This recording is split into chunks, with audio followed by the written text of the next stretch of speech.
ಬಂದಿದ್ದೆ ಸರ್ ನಮ್ಮ ಫೋಟೋ ನಮ್ಮ ರೆಡಿ ಮಾಡಿದ್ದು ನಾವು ಅಡ್ಮಿನಿಸ್ಟ್ರೇಷನ್ ಇರ್ತೀವಿ ಅದ್ರ ಬಗ್ಗೆ ಎಲ್ಲ ಬರ್ತಿರ್ತಾರೆ ನಮಗೆ ರೆಗ್ಯುಲರ್ ಆಗಿ ಹೇಳ್ತಿರ್ತಾರೆ ಸರ್ ಸಿದ್ದನೂಡ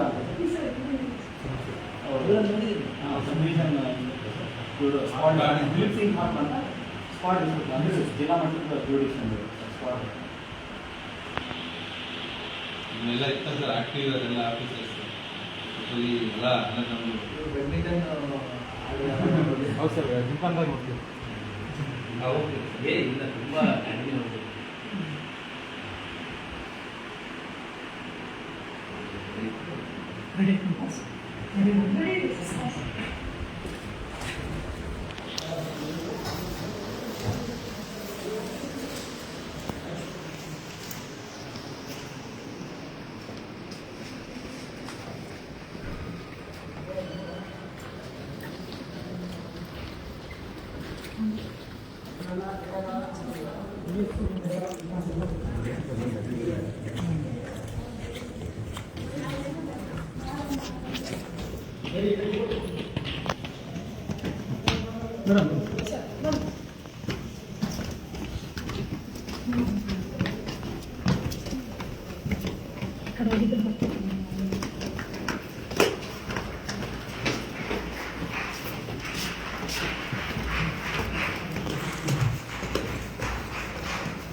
ಎಲ್ಲರಿಗೂ ಶುಭೋದಯ.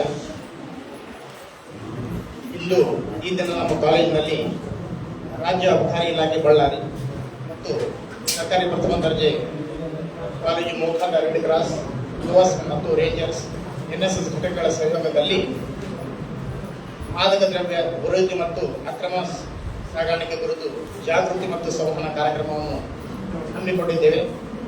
ಈ ಕಾರ್ಯಕ್ರಮವನ್ನು ಪ್ರಥಮವಾಗಿ ನಾವು ಪ್ರಾರ್ಥನೆ ಗೀತೆಯೊಂದಿಗೆ ಪ್ರಾರಂಭಿಸೋಣ. ಪ್ರಾರ್ಥನೆ ಗೀತೆಯನ್ನು ಹಾಡಲಿಕ್ಕೆ ಬರ್ತಾ ಇದ್ದಾರೆ ಈ ಅಂತಿಮ ವರ್ಷದ ಶ್ವೇತಾ ಮತ್ತು ಸಂಗಡಿಗರು.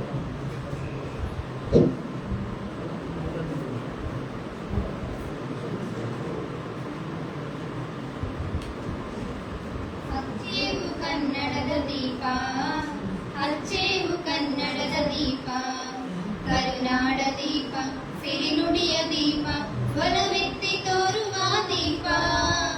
ಹಚ್ಚೇವು ಕನ್ನಡದ ದೀಪ, ಹಚ್ಚೇವು ಕನ್ನಡದ ದೀಪ. ಬಹುದಿನಗಳಿಂದ ಮೈಮರವೆಯಿಂದ ಕೂಡಿರುವ ಕೊಳೆಯ ಕೊಚ್ಚೇವು. ಎಲ್ಲೆಲ್ಲಿ ಕನ್ನಡದ ಕಂಪ ಸೂಸಲು ಅಲ್ಲಲ್ಲಿ ಕರ್ಣ ಚಾಚೇವು. ನಡುನಾಡೆ ಇರಲಿ ಗಡಿನಾಡೆ ಇರಲಿ ಕನ್ನಡದ ಕಳೆಯ ಕಚ್ಚೇವು. ಮರೆತೇವು ಮನವ ತೆರೆದೇವು ಮನವ ತೆರೆದೇವು ಒಲವ ಇಡಿ ನೆನಪ.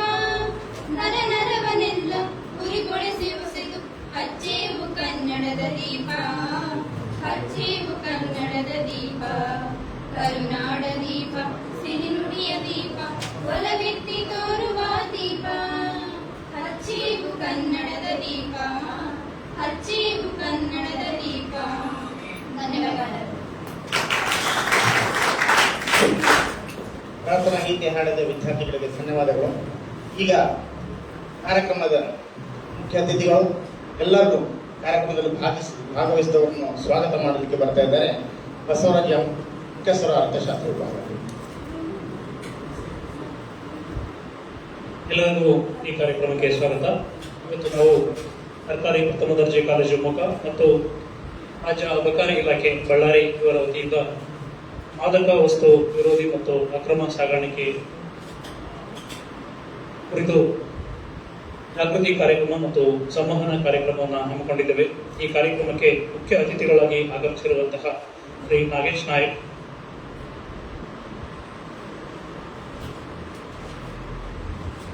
ಮಾನ್ಯ ಪ್ರಧಾನ ದಿವಾನ ನ್ಯಾಯಾಲಯ ಮತ್ತು JNFC ಬಳ್ಳಾರಿ ಇವರನ್ನ ನಮ್ಮ ಕಾಲೇಜಿನ ಪರವಾಗಿ, ವಿದ್ಯಾರ್ಥಿಗಳ ಪರವಾಗಿ, ನಮ್ಮ ಇಲಾಖೆಯ ಎಲ್ಲ ಉಪನ್ಯಾಸಕರ ಪರವಾಗಿ ಹೃತ್ಪೂರ್ವಕವಾಗಿ ಈ ಕಾರ್ಯಕ್ರಮಕ್ಕೆ ಸ್ವಾಗತಿಸ್ತಾ ಇದ್ದೇನೆ. ಹಾಗೆ ಈ ಕಾರ್ಯಕ್ರಮಕ್ಕೆ ಅತಿಥಿಗಳಾಗಿ ಆಗಮಿಸಿರುವಂತಹ ಶ್ರೀ M. ಹೊನ್ನೂರು ಅಬಕಾರಿ ನಿರೀಕ್ಷಕರು ಬಳ್ಳಾರಿ ವಲಯ 1 ಇವರನ್ನು ಕೂಡ ಈ ಕಾರ್ಯಕ್ರಮಕ್ಕೆ ತಮ್ಮೆಲ್ಲರ ಪರವಾಗಿ ಹೃತ್ಪೂರ್ವಕವಾಗಿ ಸ್ವಾಗತಿಸ್ತಾ ಇದ್ದೇನೆ. ಹಾಗೆ ಮುಖ್ಯ ಅತಿಥಿಗಳಾಗಿ ಆಗಮಿಸಿರುವಂತಹ ಮತ್ತೋರ್ವ ಅತಿಥಿಗಳಾಗಿರುವಂತಹ ಶ್ರೀ ಅನಿಲ್ ಕುಮಾರ್ ಅಬಕಾರಿ ಅಧೀಕ್ಷಕರು ಬಳ್ಳಾರಿ ಇವರನ್ನು ಕೂಡ ಕಾರ್ಯಕ್ರಮಕ್ಕೆ ಹೃತ್ಪೂರ್ವಕವಾಗಿ ಸ್ವಾಗತಿಸ್ತಾ ಇದ್ದೇನೆ. ಮತ್ತೋರ್ವ ಅತಿಥಿಗಳಾಗಿರುವಂತಹ ಶ್ರೀ ಶರಣಪ್ಪ ಕರಡಿ ಅಬಕಾರಿ ಉಪ ಅಧೀಕ್ಷಕರು ಇವರನ್ನು ಕೂಡ ನಾನು ಈ ಕಾರ್ಯಕ್ರಮಕ್ಕೆ ಹೃತ್ಪೂರ್ವಕವಾಗಿ ಸ್ವಾಗತಿಸ್ತಾ ಇದ್ದೇನೆ. ನಮ್ಮ ಕಾಲೇಜಿನ ಪ್ರಾಚಾರ್ಯರಾಗಿರುವಂತಹ ಕುಮಾರಿ ಮೇಡಮ್ ಈ ಸರೋಜ ಮೇಡಮ್ ಅವರನ್ನು ಕೂಡ ಈ ಕಾರ್ಯಕ್ರಮಕ್ಕೆ ತಮ್ಮೆಲ್ಲರ ಪರವಾಗಿ ಹೃತ್ಪೂರ್ವಕವಾಗಿ ಸ್ವಾಗತಿಸುತ್ತೇನೆ. ಕಾರ್ಯಕ್ರಮಕ್ಕೆ ಆಗಮಿಸಿರುವಂತಹ ಎಕ್ಸೈಸ್ ಡಿಪಾರ್ಟ್ಮೆಂಟ್ನ ಎಲ್ಲ ಅಧಿಕಾರಿಗಳಿಗೂ ಹಾಗೆ ನಮ್ಮ ಕಾಲೇಜಿನ ಉಪನ್ಯಾಸಕ ವರ್ಗಕ್ಕೂ ಮತ್ತು ಕಾರ್ಯಕ್ರಮದ ಕೇಂದ್ರ ಬಿಂದುಗಳಾಗಿರುವಂತಹ ಎಲ್ಲ ವಿದ್ಯಾರ್ಥಿಗಳನ್ನು ಕೂಡ ಈ ಕಾರ್ಯಕ್ರಮಕ್ಕೆ ಸ್ವಾಗತಿಸ್ತಾ ಇದ್ದೇನೆ. ಸ್ವಾಗತ ಬಸವರಾಜ್ ಅವರಿಗೆ ಧನ್ಯವಾದಗಳು. ಈಗ ಈ ಕಾರ್ಯಕ್ರಮದ ಉದ್ಘಾಟನೆ ವೇದಿಕೆ ಮೇಲಿದ ಎಲ್ಲ ಗಣ್ಯ ವ್ಯಕ್ತಿಗಳು ಗಿಡಕ್ಕೆ ನೀರಿರುವ ಮೂಲಕ ಈ ಕಾರ್ಯಕ್ರಮ ಉದ್ಘಾಟಿಸಬೇಕೆಂದು ವಿನಂತಿ ಮಾಡುತ್ತಾ ಇದ್ದೀನಿ.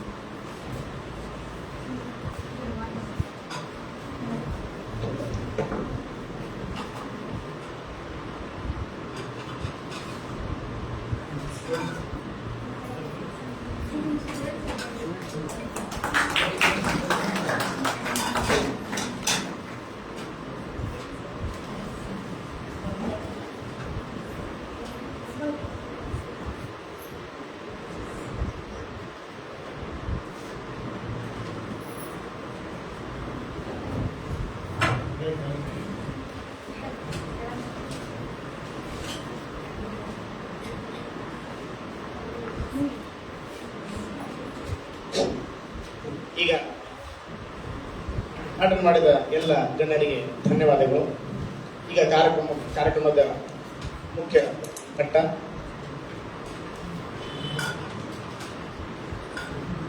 ಈ ಕಾರ್ಯಕ್ರಮಕ್ಕೆ ಮುಖ್ಯ ಅತಿಥಿಗಳಾಗಿ ಆಗಮಿಸಿದಂತಹ ಗೌರವಾನ್ವಿತ ಶ್ರೀ ನಾಗೇಶ್ ನಾಯಕ್ ಸರ್ ಅವರು ಮಾನ್ಯ ಪ್ರಧಾನ ದಿವಾಣ ನ್ಯಾಯಾಧೀಶರು ಮತ್ತು JNFC ಬಳ್ಳಾರಿ ಇವರು ಮಾದಕ ವಸ್ತು ಮುಕ್ತ ಸಮಾಜ ನಿರ್ಮಾಣಕ್ಕೆ ವಿದ್ಯಾರ್ಥಿಗಳ ಸಾರ್ವಜನಿಕರ ಕಾರ್ಯಾಂಗ ನ್ಯಾಯಾಂಗ ಮಾಧ್ಯಮದ ಪಾತ್ರ ಮತ್ತು ಮಾದಕ ವಸ್ತು ವಿರೋಧಿ ಪ್ರತಿಜ್ಞಾ ವಿಧಿಯನ್ನು ಹೇಳಿಕೊಳ್ಳುತ್ತಾ ಇದ್ದಾರೆ.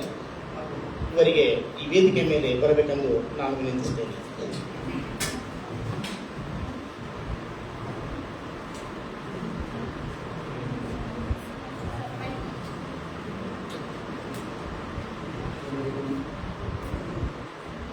ಎಲ್ಲರಿಗೂ ನಮಸ್ಕಾರ.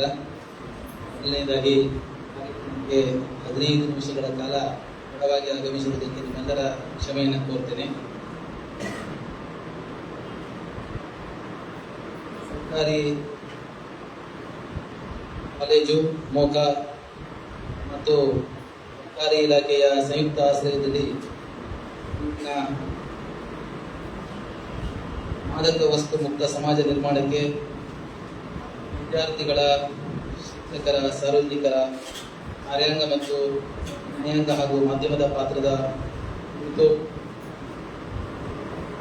ಕಾರ್ಯಕ್ರಮವನ್ನು ಆಯೋಜಿಸಿ ಕಾರ್ಯಕ್ರಮದ ವೇದಿಕೆಯಲ್ಲಿ ಆಸೀನರಾಗಿರ್ತಕ್ಕಂತಹ ಬಳ್ಳಾರಿ ಜಿಲ್ಲೆಯ ಅಬಕಾರಿ ಶಿಕ್ಷಕರಾದ ಅನಿಲ್ ಕುಮಾರ್ ಅವರೇ, ಶರಣಪ್ಪ ಕರಡಿ ಅವರೇ, M. ಹೊನ್ನೂರು ಅವರೇ, ಈ ಕಾಲೇಜಿನ ಪ್ರಾಂಶುಪಾಲರಾದ ಡಾಕ್ಟರ್ ಸರೋಜಾ ಬಿ ಅವರೇ, ಹಾಗೂ ಪಿ ಮೊಹಮ್ಮದ್ ಅಸ್ಲಾಂ ಅವರೇ, ಪ್ರವೀಣ್ ಅವರೇ, ಬಸವರಾಜ್ ಮಂಟೂರ್ ಅವರೇ, ಅಬ್ಕಾರಿ ಸಿಬ್ಬಂದಿಗಳೇ ಹಾಗೂ ನನ್ನ ಪ್ರೀತಿಯ ವಿದ್ಯಾರ್ಥಿಗಳೇ, ನಾವು ಇಂದು ಚರ್ಚಿಸಬೇಕಾದಂತಹ ವಿಷಯ ಅತ್ಯಂತ ಸೂಕ್ಷ್ಮವಾಗಿದ್ದು ಮತ್ತು ಗಂಭೀರವಾಗಿದ್ದು.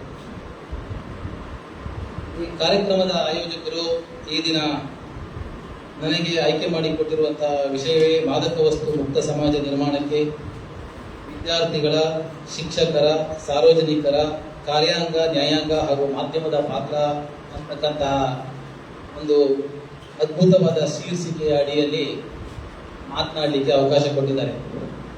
ಈ ಶೀರ್ಷಿಕೆಯನ್ನು ಯಾರು ತಯಾರು ಮಾಡಿದ್ದಾರೆ ಅಂತ ನನಗೆ ಗೊತ್ತಿಲ್ಲ.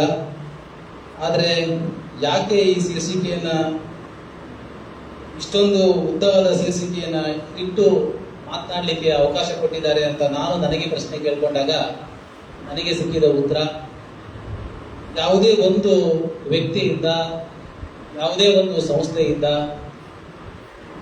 ಯಾವುದೇ ಒಂದು ಸರ್ಕಾರದ ವಿಭಾಗದಿಂದ ನಾವು ಈ ದೇಶವನ್ನು ಮಾದಕ ಮುಕ್ತ ಸಮಾಜವನ್ನಾಗಿ ಮಾಡಲಿಕ್ಕೆ ಸಾಧ್ಯ ಇಲ್ಲ ಅನ್ನುವಂಥ ಉದ್ದೇಶದಿಂದಲೇ ಈ ಕಾರ್ಯಕ್ರಮದ ಆಯೋಜಕರು ಎಲ್ಲ ಸಮಾಜದ ವಿವಿಧ ವರ್ಗಗಳನ್ನು ಸೇರಿಸಿ ಇವತ್ತು ಮಾತನಾಡಲಿಕ್ಕೆ ನನಗೆ ಅವಕಾಶ ನೀಡಿದ್ದಾರೆ ಅಂತ ನಾನು ಭಾವಿಸ್ತೀನಿ. ಸ್ನೇಹಿತರೆ, ಈ ಸಂದರ್ಭದಲ್ಲಿ ನಾನು ವಿಶ್ವಕಂಡ ಭಾರತದ ಶ್ರೇಷ್ಠ ಸಂತ ಸ್ವಾಮಿ ವಿವೇಕಾನಂದರ ಒಂದು ಮಾತನ್ನು ನೆನೆಸಿಕೊಳ್ಳಲಿಕ್ಕೆ ಇಷ್ಟಪಡ್ತೇನೆ. ಸ್ವಾಮಿ ವಿವೇಕಾನಂದರು ಬಹಳ ಹಿಂದೆಯೇ ಹೇಳಿದ್ರು, ನನಗೆ 100 ಜನ ಸದೃಢ ಯುವಕರನ್ನ ಕೊಟ್ಟರೆ ನಾನು ಒಂದು ದೇಶದ ಭವಿಷ್ಯವನ್ನೇ ಬದಲಾಯಿಸುತ್ತೇನೆ ಅಂತ. ಸುಮ್ಮನೆ ಹೇಳಿರಲಿಲ್ಲ.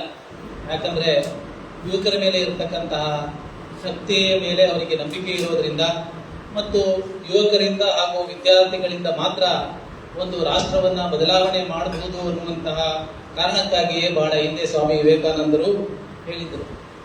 ಹಾಗೆ ನೋಡಿದ್ರೆ ಸ್ನೇಹಿತರೆ, ಸುಮಾರು 140 ಕೋಟಿ ಜನಸಂಖ್ಯೆಯನ್ನು ಹೊಂದಿರುವ ನನ್ನ ಈ ಭಾರತ ಯುವ ಸಮುದಾಯಕ್ಕೆ ನಾವು ಬೇರೆ ರಾಷ್ಟ್ರಗಳಿಗೆ ಹೋಲಿಕೆ ಮಾಡಿದಾಗ ಬಹಳ ಅದ್ಭುತವಾದಂತಹ ಯುವ ಸಮುದಾಯವನ್ನ ಹೊಂದಿರತಕ್ಕಂಥ ನನ್ನ ಭಾರತ,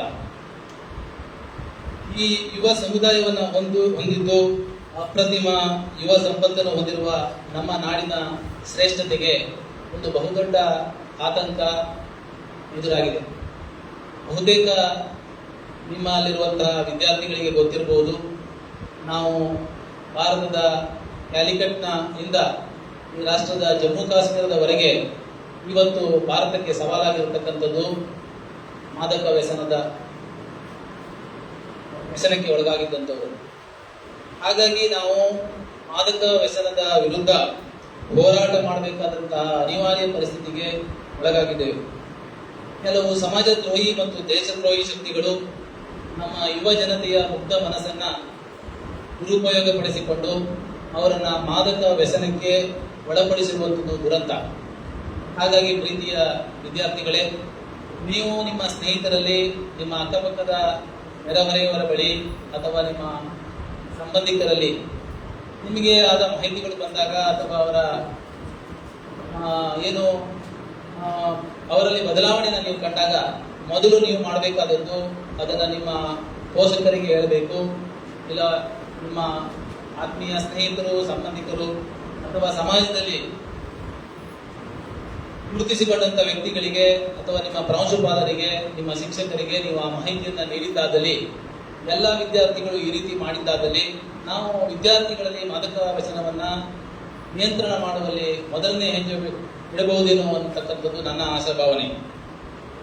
ಇನ್ನು ನಾವು ಶಿಕ್ಷಕರ ಪಾತ್ರವನ್ನು ಗಮನಿಸುವುದಾದರೆ, ಆತ್ಮೀಯ ಶಿಕ್ಷಕರೇ, ಒಬ್ಬ ವಿದ್ಯಾರ್ಥಿ ತನ್ನ ತಂದೆ ತಾಯಿಗಳ ಮತ್ತು ಕುಟುಂಬ ಸದಸ್ಯರ ಹೊರತುಪಡಿಸಿದರೆ ಅವರನ್ನ ಅತ್ಯಂತ ಹತ್ತಿರದಿಂದ ನೋಡ್ತಕ್ಕಂಥ ಅವಕಾಶ ಸಿಗುವುದು ಶಿಕ್ಷಕರಿಗೆ ಮಾತ್ರ. ಅವರು ದಿನದ 24 ಗಂಟೆಗಳಲ್ಲಿ ಮನೆಯಲ್ಲಿ ಕಳೆಯುವುದಕ್ಕಿಂತ ಸುಮಾರು 6 ರಿಂದ 7 ಗಂಟೆಗಳ ಕಾಲ ಅವರು ಕಾಲೇಜುಗಳಲ್ಲಿ ಕಳೆಯುತ್ತಾ ಇರೋದ್ರಿಂದ ನಿಮ್ಮಗಳ ಮೇಲೆ ಬಹಳಷ್ಟು ದೊಡ್ಡ ಜವಾಬ್ದಾರಿ ಇದೆ. ನಿಮಗೆ ವಿದ್ಯಾರ್ಥಿಗಳು 3-4 ವರ್ಷಗಳ ಕಾಲ ನಿಮ್ಮ ಸಂಸ್ಥೆಗಳಲ್ಲಿ ಅಧ್ಯಯನ ಮಾಡೋದ್ರಿಂದ ನೀವು ಅವರಲ್ಲಿ ಆಗ್ತಕ್ಕಂಥ ಬದಲಾವಣೆಗಳನ್ನ ಗಮನಿಸಿ ಈ ರೀತಿಯ ಕಾರ್ಯಕ್ರಮಗಳನ್ನ ಆಗಾಗ ಹಮ್ಮಿಕೊಂಡಾಗ ಮತ್ತು ಆ ವಿದ್ಯಾರ್ಥಿಗಳು ನಿಜವಾಗಿಯೂ ಕೂಡ ಅವನು ಮಾದಕ ವ್ಯಸನಕ್ಕೆ ಒಳಗಾಗಿದ್ದಾನೆ ಅಂತ ಕಂಡು ಬಂದಲ್ಲಿ ಅವರ ಪೋಷಕರನ್ನ ಕರೆದು ಅವರಿಗೆ ಮಾಹಿತಿ ನೀಡಿದ್ದಾದಲ್ಲಿ, ನಮ್ಮ ಪೊಲೀಸ್ ಇಲಾಖೆಗೆ, ಅಬಕಾರಿ ಇಲಾಖೆಗೆ ಮಾಹಿತಿ ನೀಡಿದ್ದಾದಲ್ಲಿ, ವೈದ್ಯಾಧಿಕಾರಿಗಳನ್ನ ಕರೆದು ಆಪ್ತ ಸಮಾಲೋಚನೆ ಮಾಡಿದ್ದಾದಂತಹ ಪಕ್ಷದಲ್ಲಿ ನೀವು ಕೂಡ ಮಾದಕ ವ್ಯಸನಗಳ ಒಂದು ನಿರ್ಮೂಲನಕ್ಕೆ ಸಹಕಾರ ನೀಡಬಹುದು ಅಂತಕ್ಕಂಥದ್ದು ಈ ಸಂದರ್ಭದಲ್ಲಿ ಹೇಳಲಿಕ್ಕೆ ಇಷ್ಟಪಡ್ತೇನೆ. ಅದೇ ರೀತಿ ಇನ್ನು ಮೂರನೇದಾಗಿ ಸಮಾಜದ ಪಾತ್ರ. ನಾವೆಲ್ಲರೂ ಕೂಡ ಸಂಘಜೀವಿಗಳು, ಸಮಾಜ ಜೀವಿಗಳು. ಸಮಾಜವನ್ನು ಬಿಟ್ಟು ನಾವು ಇರಲಿಕ್ಕೆ ಸಾಧ್ಯನೇ ಇಲ್ಲ. ಹಾಗೆ ಪ್ರತಿಯೊಬ್ಬ ಸಾರ್ವಜನಿಕರಿಗೂ ಗೊತ್ತಿಲ್ಲದೆ ಇದ್ರೂ ಕೂಡ ಸಾರ್ವಜನಿಕರಿಗೆ ಎಲ್ಲಿ ಮಾದಕ ವಸ್ತುಗಳು ದೊರಕುತ್ತದೆ, ಯಾರು ಮಾದಕ ವಸ್ತುಗಳನ್ನ ಮಾರಾಟ ಮಾಡ್ತಾರೆ, ಯಾವ ಮೂಲದಿಂದ ಮಾದಕ ವಸ್ತುಗಳು ಬರ್ತದೆ ಅಂತಕ್ಕಂಥ ಮಾಹಿತಿಗಳು ಇದ್ದೇ ಇರುತ್ತದೆ. ಇಂತಹ ಸಂದರ್ಭದಲ್ಲಿ ಸಾರ್ವಜನಿಕರು ಮೌನಕ್ಕೆ ಶರಣಾಗದೆ ಇಲಾಖೆಗೆ ಅವರು ಸಂಪೂರ್ಣವಾದಂತಹ ಸಹಾಯವನ್ನು ಮಾಡಬೇಕು, ಮಾಹಿತಿಯನ್ನು ನೀಡಬೇಕು. ಅಂತಹ ಮಾಹಿತಿಗಳನ್ನು ನೀಡಿದಾದಂತಹ ಸಂದರ್ಭದಲ್ಲಿ ಖಂಡಿತವಾಗಿಯೂ ಕೂಡ ನಾವು ಒಂದು ಸದೃಢವಾದ, ಸಮಗ್ರವಾದ ಸಮಾಜವನ್ನ, ರಾಷ್ಟ್ರವನ್ನ ಕಟ್ಟಲಿಕ್ಕೆ ಸಾಧ್ಯ ಆಗತ್ತೆ. ಅದೇ ರೀತಿ ನಾನು ಕಾರ್ಯಾಂಗದ ಪಾತ್ರದ ಬಗ್ಗೆ ತುಂಬಾ ವಿವರವಾಗಿ ಹೇಳಲಿಕ್ಕೆ ಹೋಗೋದಿಲ್ಲ. ಕಾರ್ಯಾಂಗದಲ್ಲಿ ಇರ್ತಕ್ಕಂತಹ ನಮ್ಮ ಪೊಲೀಸ್ ಇಲಾಖೆ ಮತ್ತು ಅಬಕಾರಿ ಇಲಾಖೆಯ ಪಾತ್ರವನ್ನಷ್ಟೇ ನಾನು ಹೇಳಲಿಕ್ಕೆ ಇಷ್ಟಪಡ್ತೇನೆ. ಕಾರ್ಯಾಂಗ ಅಂತ ಹೇಳಿದ್ರೆ ನಾವು ಎಲ್ಲ ವಿವಿಧ ಇಲಾಖೆಗಳನ್ನ ಸೇರಿಸಿಕೊಳ್ಬೇಕಾಗತ್ತೆ. ಆದರೆ ಈ ಅಬಕಾರಿ ಮತ್ತು ಪೊಲೀಸ್ ಇಲಾಖೆಯವರು ಕೂಡ ಈ ಏನು ಮಾದಕ ವಸ್ತುಗಳ ನಿರ್ಮೂಲನೆ ನಿರಂತರವಾಗಿ ತೊಡಗಿಕೊಂಡಿದ್ದಾರೆ. ಆದರೂ ಕೂಡ ಅವರ ಪ್ರಯತ್ನ ಇನ್ನೂ ಸಾಲದೇನೋ, ಇತ್ತೀಚಿನ ಪ್ರಕರಣಗಳನ್ನು ನೋಡಿದಾಗ ಇನ್ನೂ ಸಾಲದೇನೋ ಅಂತ ಹೇಳಿ ಅನಿಸ್ತದೆ. ಯಾಕಂದ್ರೆ ಕಳೆದ 1-2 ತಿಂಗಳುಗಳ ಹಿಂದೆ ತಾವು ಮಾಧ್ಯಮದಲ್ಲಿ ನೋಡಿರ್ಬೋದು, ಮುಂಬೈನ ಮಹಾರಾಷ್ಟ್ರ ರಾಜ್ಯದ ಪೊಲೀಸರು ಬಂದು ಮೈಸೂರಿನಲ್ಲಿ ಮಾದಕ ವ್ಯಸನದ ಒಂದು ಕೇಂದ್ರವನ್ನ, ಮಾದಕ ವಸ್ತುಗಳನ್ನು ತಯಾರು ಮಾಡತಕ್ಕಂಥ ಕೇಂದ್ರವನ್ನ ಪತ್ತೆ ಹಚ್ಚಿ ಅಲ್ಲಿಂದ ಅವರನ್ನ ಬಂಧನಕ್ಕೊಳಪಡಿಸಿ ಕರ್ಕೊಂಡು ಹೋಗಿರುವಂಥದ್ದು. ಹಾಗಾಗಿ ಪೊಲೀಸರು ಮತ್ತು ಅಬಕಾರಿ ಪೊಲೀಸರು ಯಾವುದೇ ರೀತಿಯ ಬಾಹ್ಯ ಮತ್ತು ರಾಜಕೀಯ ಒತ್ತಡಕ್ಕೆ ಒಳಗಾಗದೆ ನಿರ್ದಾಕ್ಷಿಣ್ಯವಾಗಿ ಅವರು ಈ ಮಾದಕ ವಸ್ತುಗಳ ಮಾರಾಟಗಾರರ ಅಥವಾ ತಯಾರಕರ, ಸಾಗಣೆ ಮಾಡುವಂಥವರನ್ನ ವಿರುದ್ಧ ಕ್ರಮ ಕೈಗೊಂಡಿದ್ರೆ ನಾವು ಆ ಸಾಕಷ್ಟು ಮಾದಕ ವ್ಯಸನಗಳನ್ನ ನಿಯಂತ್ರಣ ಮಾಡಬಹುದೇನೋ ಅಂತಕ್ಕಂಥದ್ದು ನನ್ನ ಅಭಿಪ್ರಾಯ. ಇನ್ನು ಕೊನೆಯದಾಗಿ ಹೇಳಬೇಕು ಅಂದ್ರೆ ನ್ಯಾಯಾಂಗ ನಮ್ಮ ದೇಶದ ಅತ್ಯಂತ ಪ್ರಮುಖ ಅಂಗವಾಗಿದೆ. ರಾಷ್ಟ್ರದ ಕಾನೂನು ಸುವ್ಯವಸ್ಥೆ ರಕ್ಷಣೆಗಾಗಿ ನಿರಂತರವಾಗಿ ನ್ಯಾಯಾಂಗ ಶ್ರಮಿಸ್ತಾ ಇದೆ. ನಾನು ನ್ಯಾಯಾಂಗದ ಭಾಗವಾಗಿರುವುದರಿಂದ ನಾನು ನ್ಯಾಯಾಂಗ ಏನು ಮಾಡಿದೆ ಅನ್ನೋದ್ರ ಬಗ್ಗೆ ಅಂಕಿಅಂಶಗಳನ್ನೇ ಒಟ್ಟು ವಿವರಿಸಿದರೆ ಸೂಕ್ತ ಅಂತ ಹೇಳಿ ತಿಳ್ಕೊಳ್ತೇನೆ. ಹಾಗಾಗಿ ನಮ್ಮ ಕರ್ನಾಟಕ ರಾಜ್ಯವೊಂದರಲ್ಲಿ ದಾಖಲಾಗಿರುವ NDPS ಪ್ರಕರಣಗಳ ಅಂಕಿ ಸಂಖ್ಯೆಗಳನ್ನು ಗಮನಿಸಿದರೆ ಈ ಸಂಖ್ಯೆ ಎಷ್ಟು ತೀವ್ರತೆಯಲ್ಲಿ ನಮಗೆ ಇದು ಅಂದ್ರೆ ಸಮಾಜದಲ್ಲಿ ಎಷ್ಟು ದೊಡ್ಡ ಪಿಡುಗಾಗಿದೆ ಅಂತಕ್ಕಂಥದ್ದು ನಮಗೆ ತಿಳಿದು ಬರುತ್ತದೆ. 2022ರಲ್ಲಿ 6399 ಪ್ರಕರಣಗಳನ್ನ ನಮ್ಮ ಪೊಲೀಸರು ಮತ್ತು ಅಬಕಾರಿ ಪೊಲೀಸರು ಈ NDPS ಆಕ್ಟ್ ಅಡಿಯಲ್ಲಿ ದಾಖಲಿಸಿದ್ದಾರೆ. NDPS ಆಕ್ಟ್ ಅಂತ ಹೇಳಿದ್ರೆ ಈಗ ಮುಂದೆ ಅವರು ಹೇಳಲಿಕ್ಕಿದ್ದಾರೆ, ಅದು ಮಾದಕ ವಸ್ತುಗಳ ನಿಯಂತ್ರಣಕ್ಕೆ ಇರತಕ್ಕಂತಹ ಮಾದಕ ಯಾರು ದ್ರವ್ಯವನ್ನ ಸೇವನೆ ಮಾಡಿದಂಥವರು, ಸಾಗಣೆ ಮಾಡಿದಂಥವರು, ಬೆಳೆದವರ ವಿರುದ್ಧ ಪ್ರಕರಣಗಳನ್ನು ದಾಖಲಿಸಲಿಕ್ಕೆ ಇರತಕ್ಕಂಥ ಅಧಿನಿಯಮ. 2022ರಲ್ಲಿ 6399 ಪ್ರಕರಣಗಳು. ನಾನು ಹೇಳ್ತಾ ಇರತಕ್ಕಂಥದ್ದು ಕರ್ನಾಟಕದ್ದು. 2023ರಲ್ಲಿ 6200ಕ್ಕೂ ಅಧಿಕ ಪ್ರಕರಣಗಳು. 2024ರಲ್ಲಿ 4197 ಪ್ರಕರಣಗಳು. 2025ರಲ್ಲಿ 6875 ಪ್ರಕರಣಗಳು ಹಾಗೂ 2026ರ ಫೆಬ್ರವರಿ ತಿಂಗಳ ಅಂತ್ಯದವರೆಗೆ 2378 ಪ್ರಕರಣಗಳು ಕರ್ನಾಟಕದಲ್ಲಿ NDPS ಆಕ್ಟ್ ಅಡಿಯಲ್ಲಿ ದಾಖಲಾಗಿದೆ. ಈ ನಂಬರ್ಸ್ಗಳು ನಮಗೆ ಬಹಳ ಆತಂಕಕಾರಿಯಾದದ್ದು. ನೀವೇ ಇಮ್ಯಾಜ್ ಮಾಡ್ಕೊಳ್ಳಿ, ಒಂದು ವರ್ಷಕ್ಕೆ 6000 ಪ್ರಕರಣಗಳು ದಾಖಲಾಗಿದೆ 365 ದಿವಸಕ್ಕೆ. ಅಂದ್ರೆ ಒಂದು ದಿವಸಕ್ಕೆ ಎಷ್ಟು ಪ್ರಕರಣಗಳು ದಾಖಲಾಗ್ತಾ ಇದೆ ಅಂತ ಅಂದ್ರೆ ನಾವು ಎಷ್ಟು ಈ ನರ್ಕೋಟಿಕ್ ಡ್ರಗ್ಸ್ ಅಡಿಕ್ಟ್ ಆಗ್ತಾ ಇದ್ದೀವಿ, ನಮ್ಮ ಸಮಾಜ ಎಲ್ಲಿ ಹೋಗ್ತಾ ಇದೆ ಅಂತಕ್ಕಂಥದ್ದು. ಹಾಗೆ ಈ ನಿಟ್ಟಿನಲ್ಲಿ ನ್ಯಾಯಾಂಗ ಏನ್ ಮಾಡಿದೆ ಅಂತ ಹೇಳಿ ನೀವು ನನಗೆ ಪ್ರಶ್ನೆ ಕೇಳುವಂತದ್ದಾದ್ರೆ 2023ರಲ್ಲಿ 65.5% ಪ್ರಕರಣಗಳಲ್ಲಿ ಅಪರಾಧಿಗಳಿಗೆ ಶಿಕ್ಷೆ ನೀಡಿದೆ. 2024ರಲ್ಲಿ 60.5%, 2025ರ ಸಾಲಿನಲ್ಲಿ 68.6% ಪ್ರಕರಣಗಳಲ್ಲಿ ನ್ಯಾಯಾಲಯ ಈ NDPS ಪ್ರಕರಣಗಳಲ್ಲಿ ಅಂದ್ರೆ ನರ್ಕೋಟಿಕ್ ಡ್ರಗ್ಸ್ ಕೇಸ್ಗಳಲ್ಲಿ ಯಾರ ವಿರುದ್ಧ ದಾಖಲಾಗಿದೆಯೋ ಅವರ ವಿರುದ್ಧ ಶಿಕ್ಷೆಗಳನ್ನ ವಿಧಿಸಿದೆ. ಹಾಗಾಗಿ ಮಾಧ್ಯಮದ ಪಾತ್ರ ನಾನೇನು ಹೇಳಬೇಕಾಗಿಲ್ಲ. ಯಾಕಂದ್ರೆ ಇವತ್ತು ದಿನ ಬೆಳಗಾದ್ರೆ ನಾವು ಕೂಡ ಮಾಧ್ಯಮದ ಭಾಗಗಳಾಗಿಯೇ ಇದ್ದೀವಿ. ಬೆಳಿಗ್ಗೆ ಎದ್ರೆ ಯೂಟ್ಯೂಬ್ ನೋಡ್ತೀವಿ, ಪ್ರಿಂಟ್ ಮೀಡಿಯಾ, ಪ್ರೆಸ್ ಮೀಡಿಯಾ ಮತ್ತು ಯೂಟ್ಯೂಬ್ಗಳಲ್ಲಿ ನಿರಂತರವಾಗಿ ನಾವು ಅವುಗಳ ಬಗ್ಗೆ ಮಾದಕ ವಸ್ತುಗಳ ಬಗ್ಗೆ ಜಾಗೃತಿಯನ್ನ ಮೂಡಿಸಿದಾಗ ಜನರಿಗೆ ಅವೇರ್ನೆಸ್ ಕ್ರಿಯೇಟ್ ಆಗುತ್ತೆ ಅಂತಕ್ಕಂಥದ್ದು ಎಲ್ಲರಿಗೂ ಗೊತ್ತಿರುವಂತ ವಿಷಯ. ಹಾಗಾಗಿ ಸ್ನೇಹಿತರೆ, ಹೆಚ್ಚಿನವರು ನೀವು ಯುವಕರಿದ್ದೀರಿ, ದಯವಿಟ್ಟು ನೀವು ಮಾದಕ ವ್ಯಸನಕ್ಕೆ ಒಳಗಾಗಬೇಡಿ. ನಿಮ್ಮಲ್ಲಿ ಯಾರೇ ಕೂಡ ಒಳಗಾಗಿದ್ರು ಕೂಡ ಆ ಬಗ್ಗೆ ನೀವು ನಿಮ್ಮ ಕಾಲೇಜಿನ ಪ್ರಾಂಶುಪಾಲರ ಹತ್ರ, ನಿಮ್ಮ ಕುಟುಂಬದ ಸದಸ್ಯರ ಹತ್ರ ಮಾಹಿತಿಯನ್ನು ಹಂಚಿಕೊಳ್ಳಿ ಮತ್ತು ಈ ರಾಷ್ಟ್ರದ ನಿರ್ಮಾಣದಲ್ಲಿ ನಿಮ್ಮದೂ ಕೂಡ ಪಾಲನ್ನ ಕೊಡಿ ಅಂತ ಹೇಳ್ತಾ, ಈ ವೇದಿಕೆಗೆ ನನ್ನನ್ನು ಆಗಮಿಸಿ ನನ್ನನ್ನು ಆಹ್ವಾನಿಸಿ ನನಗೆ ಇಷ್ಟು ಹೊತ್ತು ಮಾತನಾಡಲಿಕ್ಕೆ ಅವಕಾಶ ಕೊಟ್ಟ ನಿಮಗೆಲ್ಲರಿಗೂ ಕೂಡ ಧನ್ಯವಾದವನ್ನ ಹೇಳ್ತಾ ನನ್ನ ಮಾತನ್ನು ಮುಗಿಸ್ತೇನೆ. ಜೈ ಹಿಂದ್, ಜೈ ಕನ್ನಡ.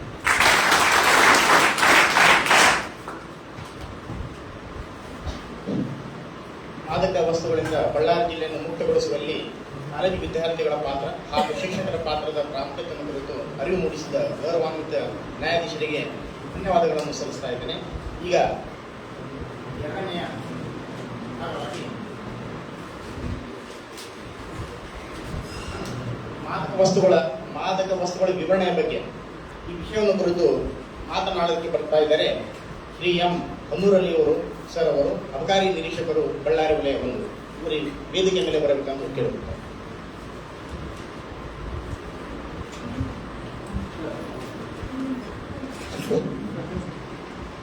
ಎಲ್ರಿಗೂ ನಮಸ್ಕಾರ. ಎಲ್ಲರೂ ಕೇಳಿಸುತ್ತಾರೆ. ಮೊದಲನೇದಾಗಿ ಬಳ್ಳಾರಿ ಜಿಲ್ಲೆಯನ್ನು ಮಾದಕ ವಸ್ತುಗಳಿಂದ ಮುಕ್ತವಾಗಿಸೋಣ ಎಂಬ ಧ್ಯೇಯದೊಂದಿಗೆ ನಡೆಸುತ್ತಿರುವ ಈ ಮಾದಕ ವಸ್ತು ವಿರೋಧಿ ಕಾರ್ಯಕ್ರಮಕ್ಕೆ ಆಗಮಿಸಿದ ಗೌರವಾನ್ವಿತ ಪ್ರಧಾನ ದಿವಾಣಿ ನ್ಯಾಯಾಧೀಶರು ಹಾಗೂ ಜೆಎಂಸಿ ನ್ಯಾಯಾಲಯ ಬಳ್ಳಾರಿ ಆದ ಶ್ರೀ ನಾಗೇಶ್ ಅವರಿಗೆ ಹಾಗೂ ನಮ್ಮ ಪ್ರಥಮ ದರ್ಜೆ ಕಾಲೇಜಿನ ಪ್ರಿನ್ಸಿಪಲ್ರಾದ ಡಾಕ್ಟರ್ ಸರೋಜಾ ಮೇಡಮ್ ಅವರಿಗೂ ಹಾಗೂ ನಮ್ಮ ಎಲ್ಲ ಹಿರಿಯ ಅಧಿಕಾರಿಗಳಿಗೂ, ನಮ್ಮ ಭವಿಷ್ಯ ಆದಂತಹ ನಮ್ಮ ಎಲ್ಲ ಮಿತ್ರರಿಗೆ ಎಲ್ಲರಿಗೂ ನಮಸ್ಕಾರ. ಏನಪ್ಪ ಮಾದಕ ವಸ್ತು ಎಲ್ಲ ಈಗಂತ ನಿಮ್ಮಲ್ಲೆಲ್ಲ ಫೋನ್ ಇದೆ, ನೋಡ್ತಾ ಇರ್ತೀರಿ. ಅದು ತೊಗೊಂಡೆ ಅಂತ ನಿಮ್ಮ ಫ್ರೆಂಡ್ಸು ಶೇರ್ ಮಾಡ್ತಿದ್ದಾರೆ. ಅವನು ಅದು ಡ್ರಗ್ಸ್ ತೊಗೊಂಡ, ಆಮೇಲೆ ಅವ್ನು ಗಾಂಜಾ ಹೊಡೆದ, ಅವ್ನು ಶಾರ್ಟ್ ಹೊಡೆದ, ಇದೆಲ್ಲ ಹಂಗೆ ಹೊಡೆದ, ಏನೇನು ಈ ಗ್ರಾಮೀಣ ಭಾಗದಲ್ಲಿ ಒಂದೊಂದು ಹೆಸರಿಂದ ಕರೀತೀವಿ. ಏನಪ್ಪ ಅಂದರೆ ಒಬ್ಬ ವ್ಯಕ್ತಿಯ ದೈಹಿಕ ಮಾನಸಿಕ ಆರೋಗ್ಯದ ಮೇಲೆ ದುಷ್ಪರಿಣಾಮವನ್ನು ಬೀರುವ ವಸ್ತು, ಅದರದೇ ಫುಡ್ ಡೆಫಿನೇಷನ್ ಹೇಳುತ್ತೆ. ಅಂದರೆ ನಮ್ಮ ಆಹಾರ ಅಲ್ಲ ಅದು. ಯಾವುದೇ ಒಂದು ರೋಗ, ಆಮೇಲೆ ಯಾವುದೇ ಒಂದು ಡಿಸೀಸ್ ಆಗಿ ಒಂದು ಕ್ಯೂರ್ ಮಾಡೋಕ್ಕೆ ಯೂಸ್ ಮಾಡ್ತಕ್ಕಂಥ ವಸ್ತುಗಳನ್ನು ಅನಧಿಕೃತವಾಗಿ ಯಾವುದೇ ಡಾಕ್ಟರ್ ಪ್ರಿಸ್ಕ್ರಿಪ್ಷನ್ ಇಲ್ಲದೆ ಸುಮ್ಮನೆ ತಮ್ಮ ಪ್ರಲೋಭಕ್ಕಾಗಿ ಒಂದು ವ್ಯಾಮೋಹಕ್ಕಾಗಿ ಬಳಸುವ ವಸ್ತು. ಅದರಲ್ಲಿ ಏನೇನು ಬರುತ್ತೆ ಮತ್ತೆ ನಾನು ಇದೆಲ್ಲ ಹೇಳ್ತಿರೋದು ನಿಮಗೇನೋ ಔಟೇಜಿಗೋ, ಕೆಲವರು ಹೋಗಿರ್ತಾರೆ, ಇಲ್ಲೇನೋ ಬಂದಿರ್ತಾರೆ, ಹೇಳಾಕತ್ತಾರ ಏನೋ ಇದ್ರದ್ದು ಮಜಾ ಮಾಡೋಣ, ಟೇಸ್ಟ್ ಮಾಡೋಣ ಅಂತ. ನಾವೇನು ಔಟೇಜಿಗೆ ಬಂದಿಲ್ಲ, ನಿಮಗೆ ಉತ್ತೇಜನ ಕೊಡೋಕ್ಕೂ ಬಂದಿಲ್ಲ.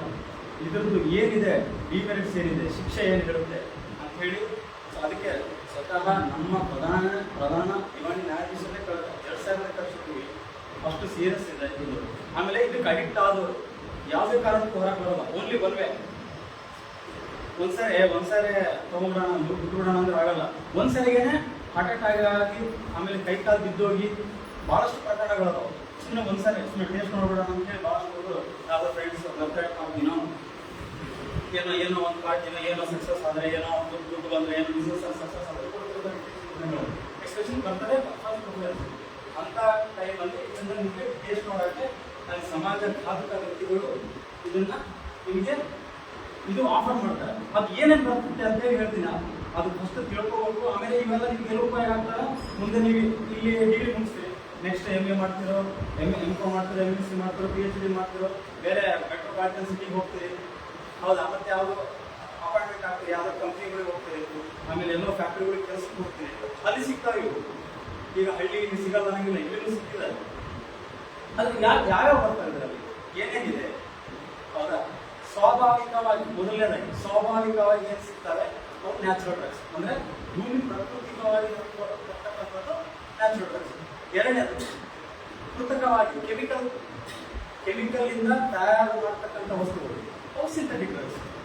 ಅದರಲ್ಲಿ ಏನೇನು ಬರುತ್ತೆ. ಆಮೇಲೆ ಸೆಮಿ ಸಿಂಥೆಟಿಕ್ಸ್ ಓಪಿಯಾಯ್ಡ್ಸ್ ಅಂದ್ರೆ ಓಪಿಯಂ ಅನ್ನು ಬಳಸಿ ನ್ಯಾಚುರಲ್ ಡ್ರಗ್ಸ್ ಆದ ಓಪಿಯಂ ಬಳಸಿ ಒಂದು ಪ್ರಯೋಗಾಲಯದಲ್ಲಿ ಅದನ್ನ ಸ್ವಲ್ಪ ಕೆಮಿಕಲ್ಸ್ ಆ್ಯಡ್ ಮಾಡಿ ಅವು ಡ್ರಗ್ಸ್ ತಯಾರು ಮಾಡ್ತಾರೆ. ಅವು ಏನೇನು ಬರ್ತಾರೆ ಅಂತ ಹೇಳ್ತೀನಿ. ಆಮೇಲೆ ಇನ್ನೊಂದ್ಸಲ ಮತ್ತೆ ಹೇಳ್ತೇನೆ, ಇದನ್ನ ಕೇಳಬೇಕು, ಇದ್ರದ್ದು ಡೇಂಜರಸ್ ಅರ್ಥ ಮಾಡ್ಕೋಬೇಕು, ನಿಮ್ಮ ಅಕ್ಕಪಕ್ಕದವ್ರಿಗೆ ಹೇಳಬೇಕು.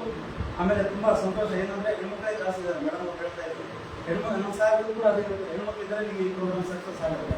ಯಾಕಂದ್ರೆ ಹೆಣ್ಮಕ್ಳು ಹೇಗಿದ್ರೆ ಜವಾಬ್ದಾರಿ ತಗೊಂಡು ಸ್ವಲ್ಪ ಅಕ್ಕಪಕ್ಕದವರಿಗೆ ಪಾಸ್ ಮಾಡ್ತೇವೆ. ಇವರು ಸ್ವಲ್ಪ ನಮ್ಮ ಹುಡುಗರು ಇಲ್ಲ, ಈ ಕಿವ್ಯಾಗ ಕೇಳ್ತಾವ, ಇನ್ನು ಇನ್ನು ಔಟೇಜ್ ಕೊಡೋದ್ರೆ ಕೊಡ್ತಾವ. ಏನ್ ಮಾಡ್ಬೇಕಪ್ಪ ಓಕೆನಾ. ಫಸ್ಟ್ನೇದಾಗಿ ನ್ಯಾಚುರಲ್ ಡ್ರಗ್ಸ್ ಗಾಂಜಾ. ಫಸ್ಟ್ ನಮ್ಮ ಭಾರತದಲ್ಲಿ ಅತಿ ಹೆಚ್ಚಾಗಿ ನಾವು ನೋಡಿರ್ತಕ್ಕಂಥದ್ದು, ನಾವು ಸಾಮಾನ್ಯವಾಗಿ ಎಲ್ಲರೂ ತಿಳಿದಿರ್ತಕ್ಕಂಥದ್ದು, ಆಮೇಲೆ ನಮ್ಮ ಊರಿನ ಸುತ್ತಮುತ್ತಲ ಬೆಳೆದು ನಮ್ಮ ಕೈಗೆ ಸಿಕ್ಕಿರತಕ್ಕಂಥ ವಸ್ತು ಗಾಂಜಾ.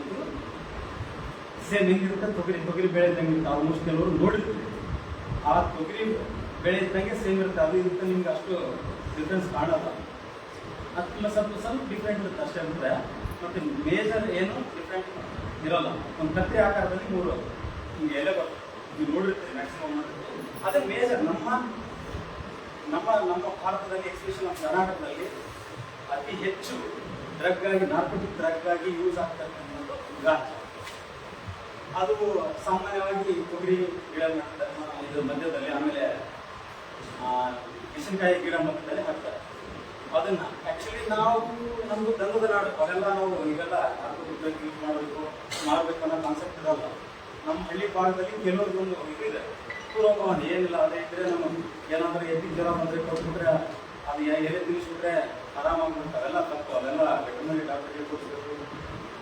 ಕಾಲ ಬೇರೆ ಉತ್ತೇಜನ ಕೊಡುತ್ತೆ ಅಷ್ಟೇ ಹೊರತು ಯಾವುದೇ ಆದ ಜ್ವರಕ್ಕೆ ಗಿಡಕ್ಕೆ ಏನಾದರೂ ಟ್ರೀಟ್ಮೆಂಟ್ಸ್ ಅಲ್ಲೇ ಅಲ್ಲ ಗಾಂಜಾ. ಆ ಗಾಂಜಾದಲ್ಲಿ ಕೂಡ ಬಹಳಷ್ಟು ವಿಧಗಳು ಅವು. ನೀವು ಗಾಂಜಾ ನೋಡಿರ್ತೀವಿ, ಯಾರೇ ಗಾಂಜಾ ಚರಸ್ ತಗೊಂತ ಅದು ಆಕ್ಚುಲಿ ಕಾಸ್ಟ್ಲಿ ಕೂಡ. ಗಾಂಜಾದ ತೆನೆಗಳಿಂದ ಏನು ರಾಳ ಬರ್ತಾರ, ಅದು ಒಂದು ಚಿಕಿಟಿ ಬರುತ್ತೆ, ಅದು ಕೂಡ ಗಾಂಜಾದೇ ಪ್ರಾಡಕ್ಟ್. ಓಕೆನಾ. ನಿಮಗೆ ಸ್ವಲ್ಪ ಇದರಿಂದ ಪ್ರೊಜೆಕ್ಟ್ ಇದ್ರೆ ಏನಾದ್ರು ಗೊತ್ತಾಗ್ತಾ ಇದೆ, ತೋರಿಸ್ತಿದ್ರೆ ಆಯ್ತು, ನಿಮ್ಮ ಮೇಡಮ್ ಕೊಟ್ಟಿರ್ತೀನಿ. ಅದ್ರ ಬಗ್ಗೆ ಸುಮ್ಮನೆ ಗಮನ ಇರಲಿ. ಓಕೆನಾ. ಅದ್ರ ಬಗ್ಗೆ ಭಾಳ ಇಂಟ್ರೆಸ್ಟ್ ತೋರಿಸೋದು ಬೇಡ, ಅದ್ರ ಬಗ್ಗೆ ಗಮನ ಇರಲಿ. ಆ ಸೈಡ್ ಎಫೆಕ್ಟ್ ತಿಳ್ಕೊಳ್ಳಿ ಅಷ್ಟೇ. ಓಕೆನಾ. ಮತ್ತೆ ಹಶೀಶ್ ಆಯಿಲ್ ಅದು ಇನ್ನೂ ಕಾಸ್ಟ್ಲಿ. ಅದರಿಂದ ಇದರಿಂದ ತೆಗೆತಕ್ಕಂಥ ಒಂದು ಇದು ಏನಂತಾರೆ ಲಿಕ್ವಿಡ್, ಅದು ಇನ್ನೂ ಕಾಸ್ಟ್ಲಿ ಇರುತ್ತೆ ಮಾರ್ಕೆಟಲ್ಲಿ. ಇಲ್ಲೆಲ್ಲ ನಮ್ಮಲ್ಲಿ ಸಿಗಲ್ಲ. ನೀವು ಇನ್ ಕೇಸ್ ಬೆಂಗಳೂರಿಗೆ ಹೋದಾಗೆ ನಿಮಗೆ ಅದು ಕಣ್ಣು ಸಿಗುತ್ತೆ. ನಮಗೆ ಪ್ರೈಮರಿಗೆ ಸಿಗೋದೇ ಗಾಂಜಾನೇ. ಓಕೆನಾ. ಅದು ನ್ಯಾಚುರಲ್ ಡ್ರಗ್ಸ್. ಆಮೇಲೆ ಸೆಕೆಂಡ್ ಓಪಿಯಂ ಬಂದ್ಬಿಟ್ಟು ನಮ್ಮ ಭಾಗದಲ್ಲಿ ಬೆಳೆಯಲ್ಲ, ನೀವು ನೋಡಿಲ್ಲಂತೂ ಇಲ್ಲ. ಓಕೆನಾ.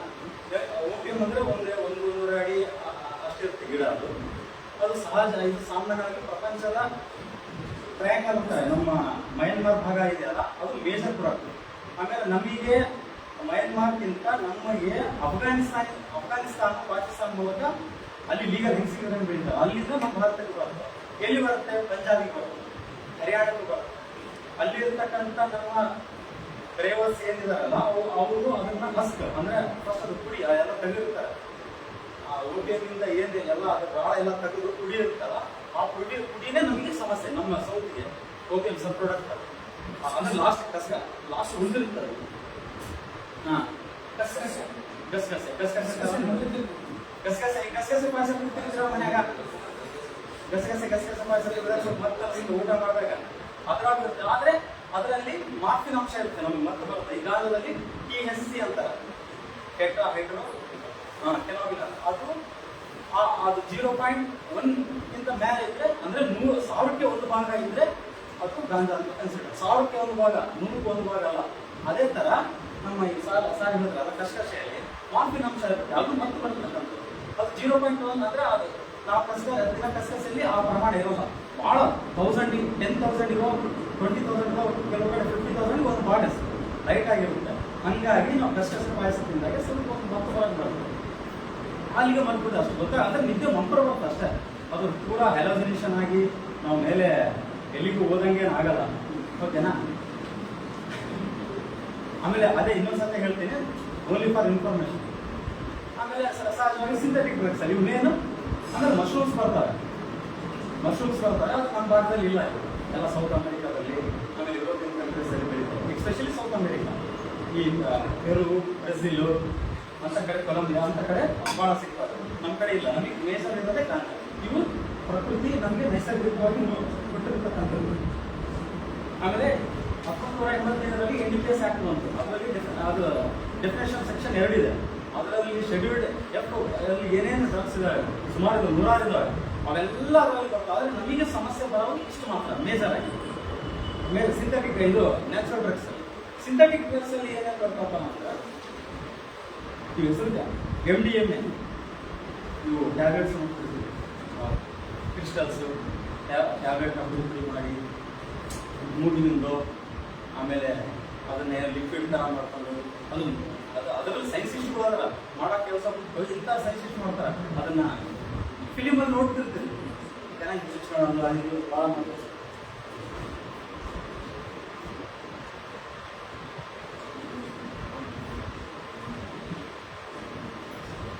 ಆಮೇಲೆ ಫೆಂಟನೈಲ್, ಆ್ಯಕ್ಚುಲಿ ಇವು ಮೆಡಿಕಲ್ ಪರ್ಪಸ್ ಯೂಸ್ ಮಾಡೋದು. ಫೆಂಟನೈಲ್ ಆಯಿತು, ನೆಕ್ರೋಡೈನ್ ಆಯಿತು, ಟ್ರಮೆಡಾಲ್ ಆಯಿತು,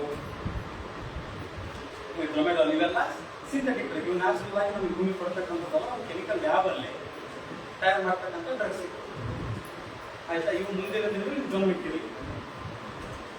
ಆಮೇಲೆ ಈ ಡ್ರಗ್ಸ್ ಇದಾವಲ್ಲ, ನಮ್ಮ ನರಮಂಡಲ, ನಮ್ಮ ನರ್ವ್ ಸಿಸ್ಟಮ್ ಇದೆ, ಡೈರೆಕ್ಟ್ ಅದ್ರ ಮೇಲೆ ಅಟ್ಯಾಕ್ ಮಾಡುತ್ತೆ. ಆ ಅಟ್ಯಾಕ್ ಮಾಡೋ ಪ್ರಮಾಣವಾದಂತೆ ಮತ್ತೆ ಒಂದು ನಾಲ್ಕು ರೀತಿಯಾಗಿ ಅದ್ರ ಮೇಲೆ ಡಿವೈಡ್ ಮಾಡಿದ್ದೀವಿ. ಓಕೆನಾ. ಒಂದು ಉತ್ತೇಜಕಗಳು ಅಂದ್ರೆ ಸ್ಟಿಮ್ಯುಲೆಂಟ್ಸ್, ಇವು ಮೆದುಳಿನ ಕಾರ್ಯಚಟುವಟಿಕೆಯನ್ನು ಹೆಚ್ಚು ಮಾಡ್ತಾರೆ. ಅಂದ್ರೆ ಅವ್ರಿಗೆ ಇದು ಇಮ್ಯುನಿಟಿ ಪವರ್ ಏನೋ ಅಂತಾರಲ್ಲ, ಅವ್ರು ಇನ್ನೂ ಸ್ವಲ್ಪ ಎಂಕರೇಜ್ ಮಾಡ್ತಾರೆ.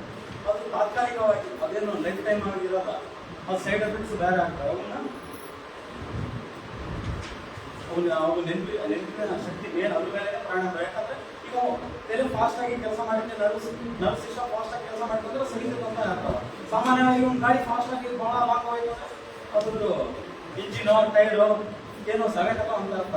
ಹಂಗೆ ನೀವು ಉತ್ತೇಜಕಗಳು ಅವನ್ನ ಮಾಡಿದಾಗ ಅವು ಅದರಲ್ಲಿ ಏನಾದ್ರು ಕೊಕೇನೋ, ಅಮೆಟಮಿನೋ, ನಿಕೋಟಿನೋ, ಕೆಫೆನೋ ಅವೆಲ್ಲ ಬರ್ತಾವೆ. ಪ್ರೈಮರಿ. ಸೆಕೆಂಡರಿ ಖಿನ್ನತೆ ತರುವ ವಸ್ತುಗಳು, ಡಿಪ್ರೆಸೆಂಟ್ಸ್ ಅಂದ್ರೆ ಡಿಪ್ರೆಸ್ ಮಾಡ್ತಕ್ಕಂಥವು. ಅದರಲ್ಲಿ ಏನೇನು ಬರ್ತಾವೆ ಅಂದ್ರೆ ನಿದ್ರೆ ಮಾತ್ರೆಗಳು, ಅಂದ್ರೆ ಇವೆಲ್ಲ ನಿಮಗೆ ಡಾಕ್ಟರ್ ಪ್ರಿಸ್ಕ್ರಿಪ್ಷನ್ ಇದ್ರೆ ಎಲ್ಲಿ ಸಿಗಲ್ಲ, ಮತ್ತೆ ಅದ್ರ ಬಗ್ಗೆ ಆಮೇಲೆ ಬಾರ್ಬಿಕೇಟ್ಸ್, ಅವೆಲ್ಲ ಕೆಮಿಕಲ್ಲಿ ತಯಾರು ಮಾಡಿರ್ತಕ್ಕಂಥವು. ಇವು ಖಿನ್ನತೆ ತರ್ತಾರೆ. ಅಂದ್ರೆ ಇದರಲ್ಲಿ ಮಾತ್ರ ಹಾಯ್ ಅನ್ಸುತ್ತೆ, ಬೇರೆ ಪ್ರಪಂಚದ ಬಗ್ಗೆ ಗೊತ್ತಾಗಲ್ಲ. ಆಮೇಲೆ 3ನೇದು ಅಂದ್ರೆ ಇವೆ ಮೇನ್ ನಮಗೆ ಸಮಸ್ಯೆ ಬರ್ತಕ್ಕಂಥದ್ದು ಇವೆ ಓಪಿಯಾಯ್ಡ್ಸ್ಗಳು. ಇವು ಏನೋ ಮನುಷ್ಯ ಯಾವುದೋ ಒಂದು ಪೇನೋ, ಒಂದು ಯಾವುದೋ ನಿಮ್ಮ ಸ್ಟೂಡೆಂಟ್ ನಿಮ್ಮ ಭಾಷೆಯಲ್ಲಿ ಹೇಳ್ಬೇಕಾದ್ರೆ ಈ ಒಂದು ಏನು ಲವ್ ಫೇಲ್ಯೂರು ಏನೋ ಆಗಿ ಆಮೇಲೆ ದುಡ್ಡು ಕಳ್ಕೊಂಡಿರೋದು, ಮನೆಯಾಗ ತಂದೆ ತಾಯಿ ಏನೋ ಅಂದಿದ್ದು, ಇಲ್ಲ ಫ್ರೆಂಡ್ಸ್ ಏನೋ ಅಂದ್ರೆ ಏನೋ ಒಂಥರ ಮೆದುಳಿಗೆ ಏನೋ ನೋವಾದಾಗೆ, ಇಲ್ಲ ಬಾಡಿ ಇದಾದಾಗೆ ಇವು ಅದರಲ್ಲಿ ಬರ್ತವೆ. ಇವು ಹೆರಾಯಿನ್, ಮಾರ್ಫಿನ್, ಕೊಕೇನು ಒಂದು ಸಾರಿ ತಗೊಂಡ್ರೆ ಆ ಸಂದರ್ಭ ಬಂದಾಗೆಲ್ಲ ಮತ್ತೆ ಅದೇ ತಗೋಬೇಕು ಅನ್ಸುತ್ತೆ. ಅರ್ಥ ನೀವೇನೋ ಆಗಿರ್ತದೆ ಮತ್ತೆ ಅದೇ ಬೇಕನ್ಸುತ್ತೆ. ಅವೆಲ್ಲ ಆಲ್ಕೋಹಾಲ್ ಕಂಡು ಬಿಟ್ಬಿಡ್ತೀವಿ, ನೀರೆಲ್ಲ ಸಿಗರೇಟ್ ಅವೆಲ್ಲ ಬಿಟ್ಬಿಡ್ತೀವಿ, ಅದೇ ಬೇಕನ್ಸುತ್ತೆ. ಆ ಲೆವೆಲ್ ಪೇನ್ ಬರುತ್ತೆ ಮನುಷ್ಯನಿಗೆ, ಬಂದಾಗ ಅದೇ ಬೇಕನ್ಸುತ್ತೆ. ಅಂದ್ರೆ ನಿಮಗೆ ನಾನು ಅಬ್ಯೂಸ್ ಇದೇ ಇದೆಯಲ್ಲ, ಅದನ್ನ ನಾನು ದುರುಪಯೋಗ ಮಾಡುವ ಅಂತ ಹೇಳಿ ಮನಸ್ಸು ಚಟ ಇದು ಏನಂತಾರೆ ಚಪ್ಪಡಿಸುತ್ತೆ, ಅದರಲ್ಲಿ ಬರ್ತವೆ.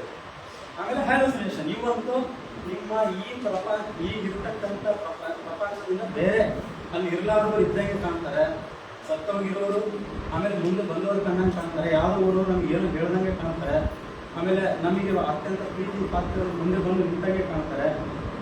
ಅವನ್ನ ಭ್ರಮೆಗೊಳಿಸುವ ವಸ್ತುಗಳು ಹ್ಯಾಲೋಸಿನೇಷನ್ಸ್ ಅಂತ ಹೇಳ್ತಾರೆ. ಇದರಲ್ಲಿ ನಮ್ಗೆ LSD ಒಂದು ಸ್ವಲ್ಪ ಸ್ಟಿಕ್ಕರ್ಸ್ ನೋಡಿರ್ತೀವಿ ಸಿನಿಮಾಗಳಲ್ಲೆಲ್ಲ, ನಾಲಿಗೆ ಮೇಲೆ ಇಟ್ಕೊಂಡಿರ್ತಾರೆ. ಅವು ಮೋಸ್ಟ್ ಡೇಂಜರಸ್, ಮೋಸ್ಟ್ ಕಾಸ್ಟ್ಲಿಯಸ್ಟ್ ಕೂಡ ಮಾರ್ಕೆಟಲ್ಲಿ ಭಾಳ, ಅಂದರೆ ಬ್ಲಾಕ್ ಮಾರ್ಕೆಟಲ್ಲಿ ಭಾಳ ಡಿಮ್ಯಾಂಡ್ ಇರ್ತಕ್ಕಂಥದ್ದು ಆಮೇಲೆ ಈ ಎಲ್ಲ ನಮಗೆ ನಮ್ಮ ಬೆಂಗಳೂರಲ್ಲಿ ಟಿಕ್ಕಿಗಳು ಏನು ಸಾಫ್ಟ್ವೇರ್ ನಮ್ಮ ಇಂಡಸ್ಟ್ರೀಸ್ ಇದೆಯಲ್ಲ ಟಿಕ್ಕಿಗಳು ಯೂಸ್ ಮಾಡ್ತಕ್ಕಂಥದ್ದು.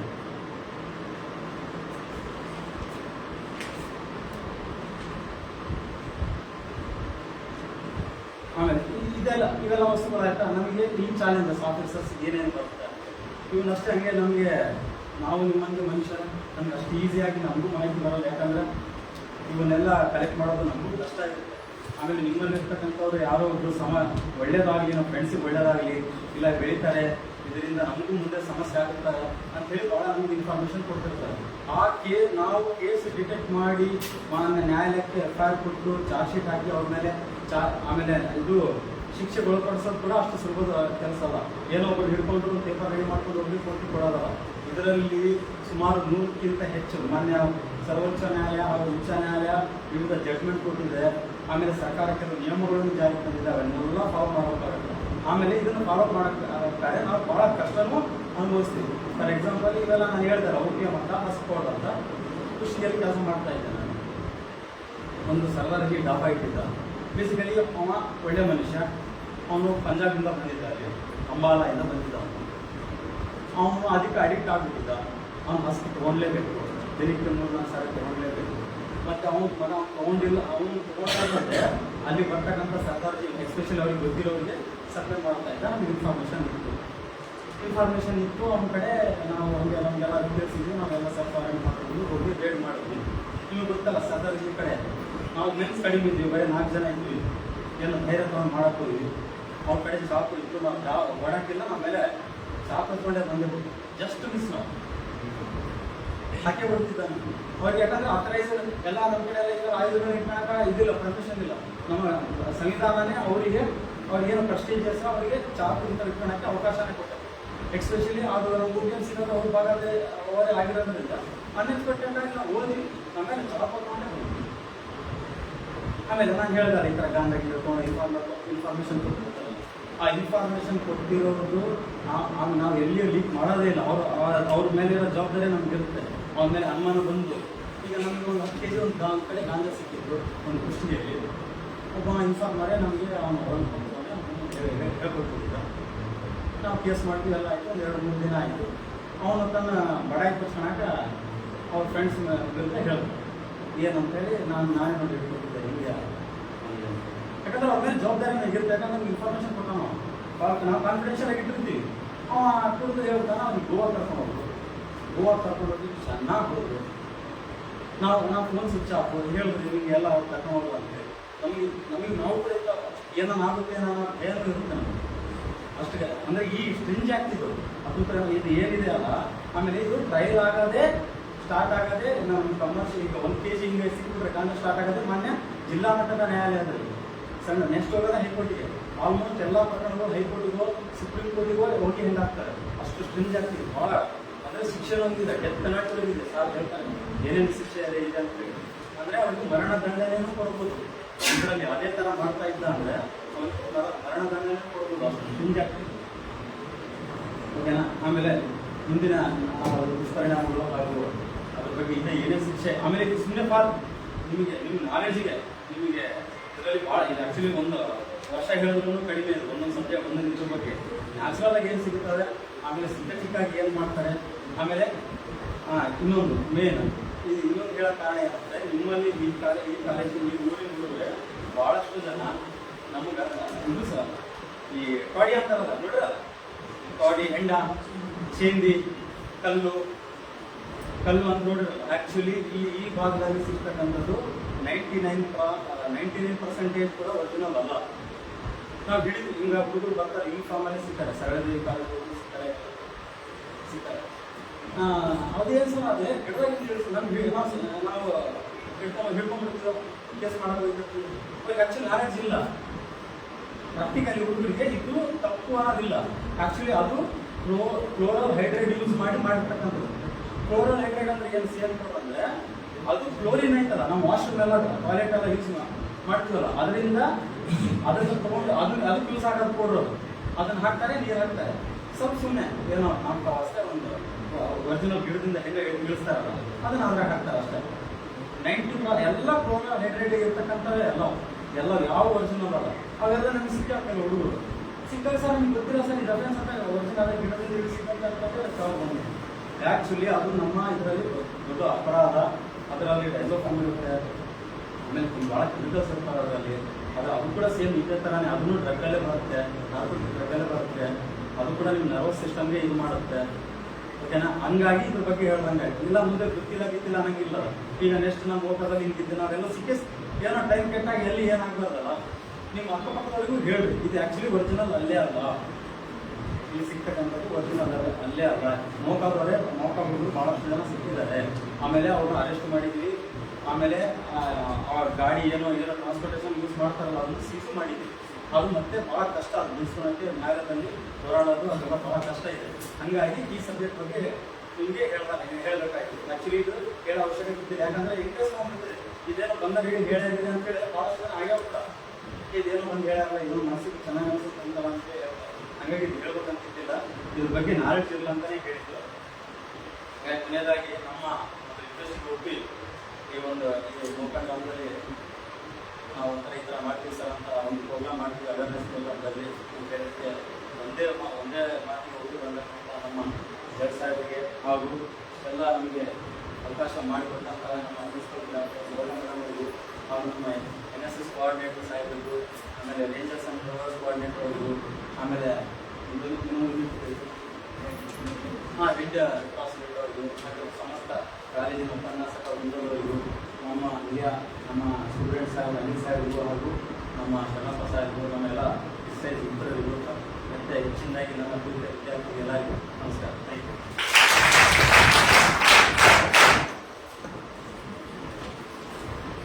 ಮಾದಕ ವಸ್ತುಗಳ ಸೇವನೆ ಮತ್ತು ಮಾದಕ ವಸ್ತುಗಳ ಲಕ್ಷಣಗಳ ಬಗ್ಗೆ ವಿದ್ಯಾರ್ಥಿಗಳಿಗೆ ಅರಿವು ಮೂಡಿಸಿದ ಈ ಹೊನ್ನೂರಲ್ಲಿ ಸರ್ ಅವರಿಗೆ ಧನ್ಯವಾದಗಳು.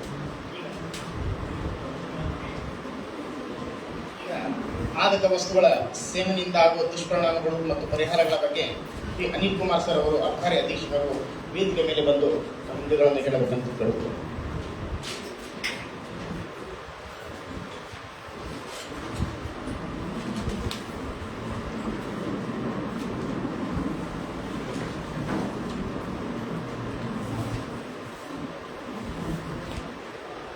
ನಮಸ್ಕಾರ. ರೆಡಿ ಆಗಿದೆಯಾ? ಆಗಿದೆಯಲ್ಲ?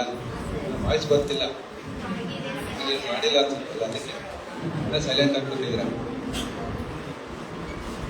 ಹಾಗಾಗಿ ಎಲ್ಲ ಮಾನ್ಯ ದಿವಾಳಿ ನ್ಯಾಯಾಧೀಶರು ಮತ್ತೆ ಆಗಿರುವಂಥ ನಾಗೇಶ್ ನಾಯಕ್ ಅವರಿಗೆ, ಕಾಲೇಜಿನ ಪ್ರಾಂಶುಪಾಲರಾದಂಥ ಉಷಾ ಮೇಡಮ್ ಅವರಿಗೆ, ಹಾಗೂ ರೆಡ್ ಕ್ರಾಸ್ ಸಂಸ್ಥೆಯ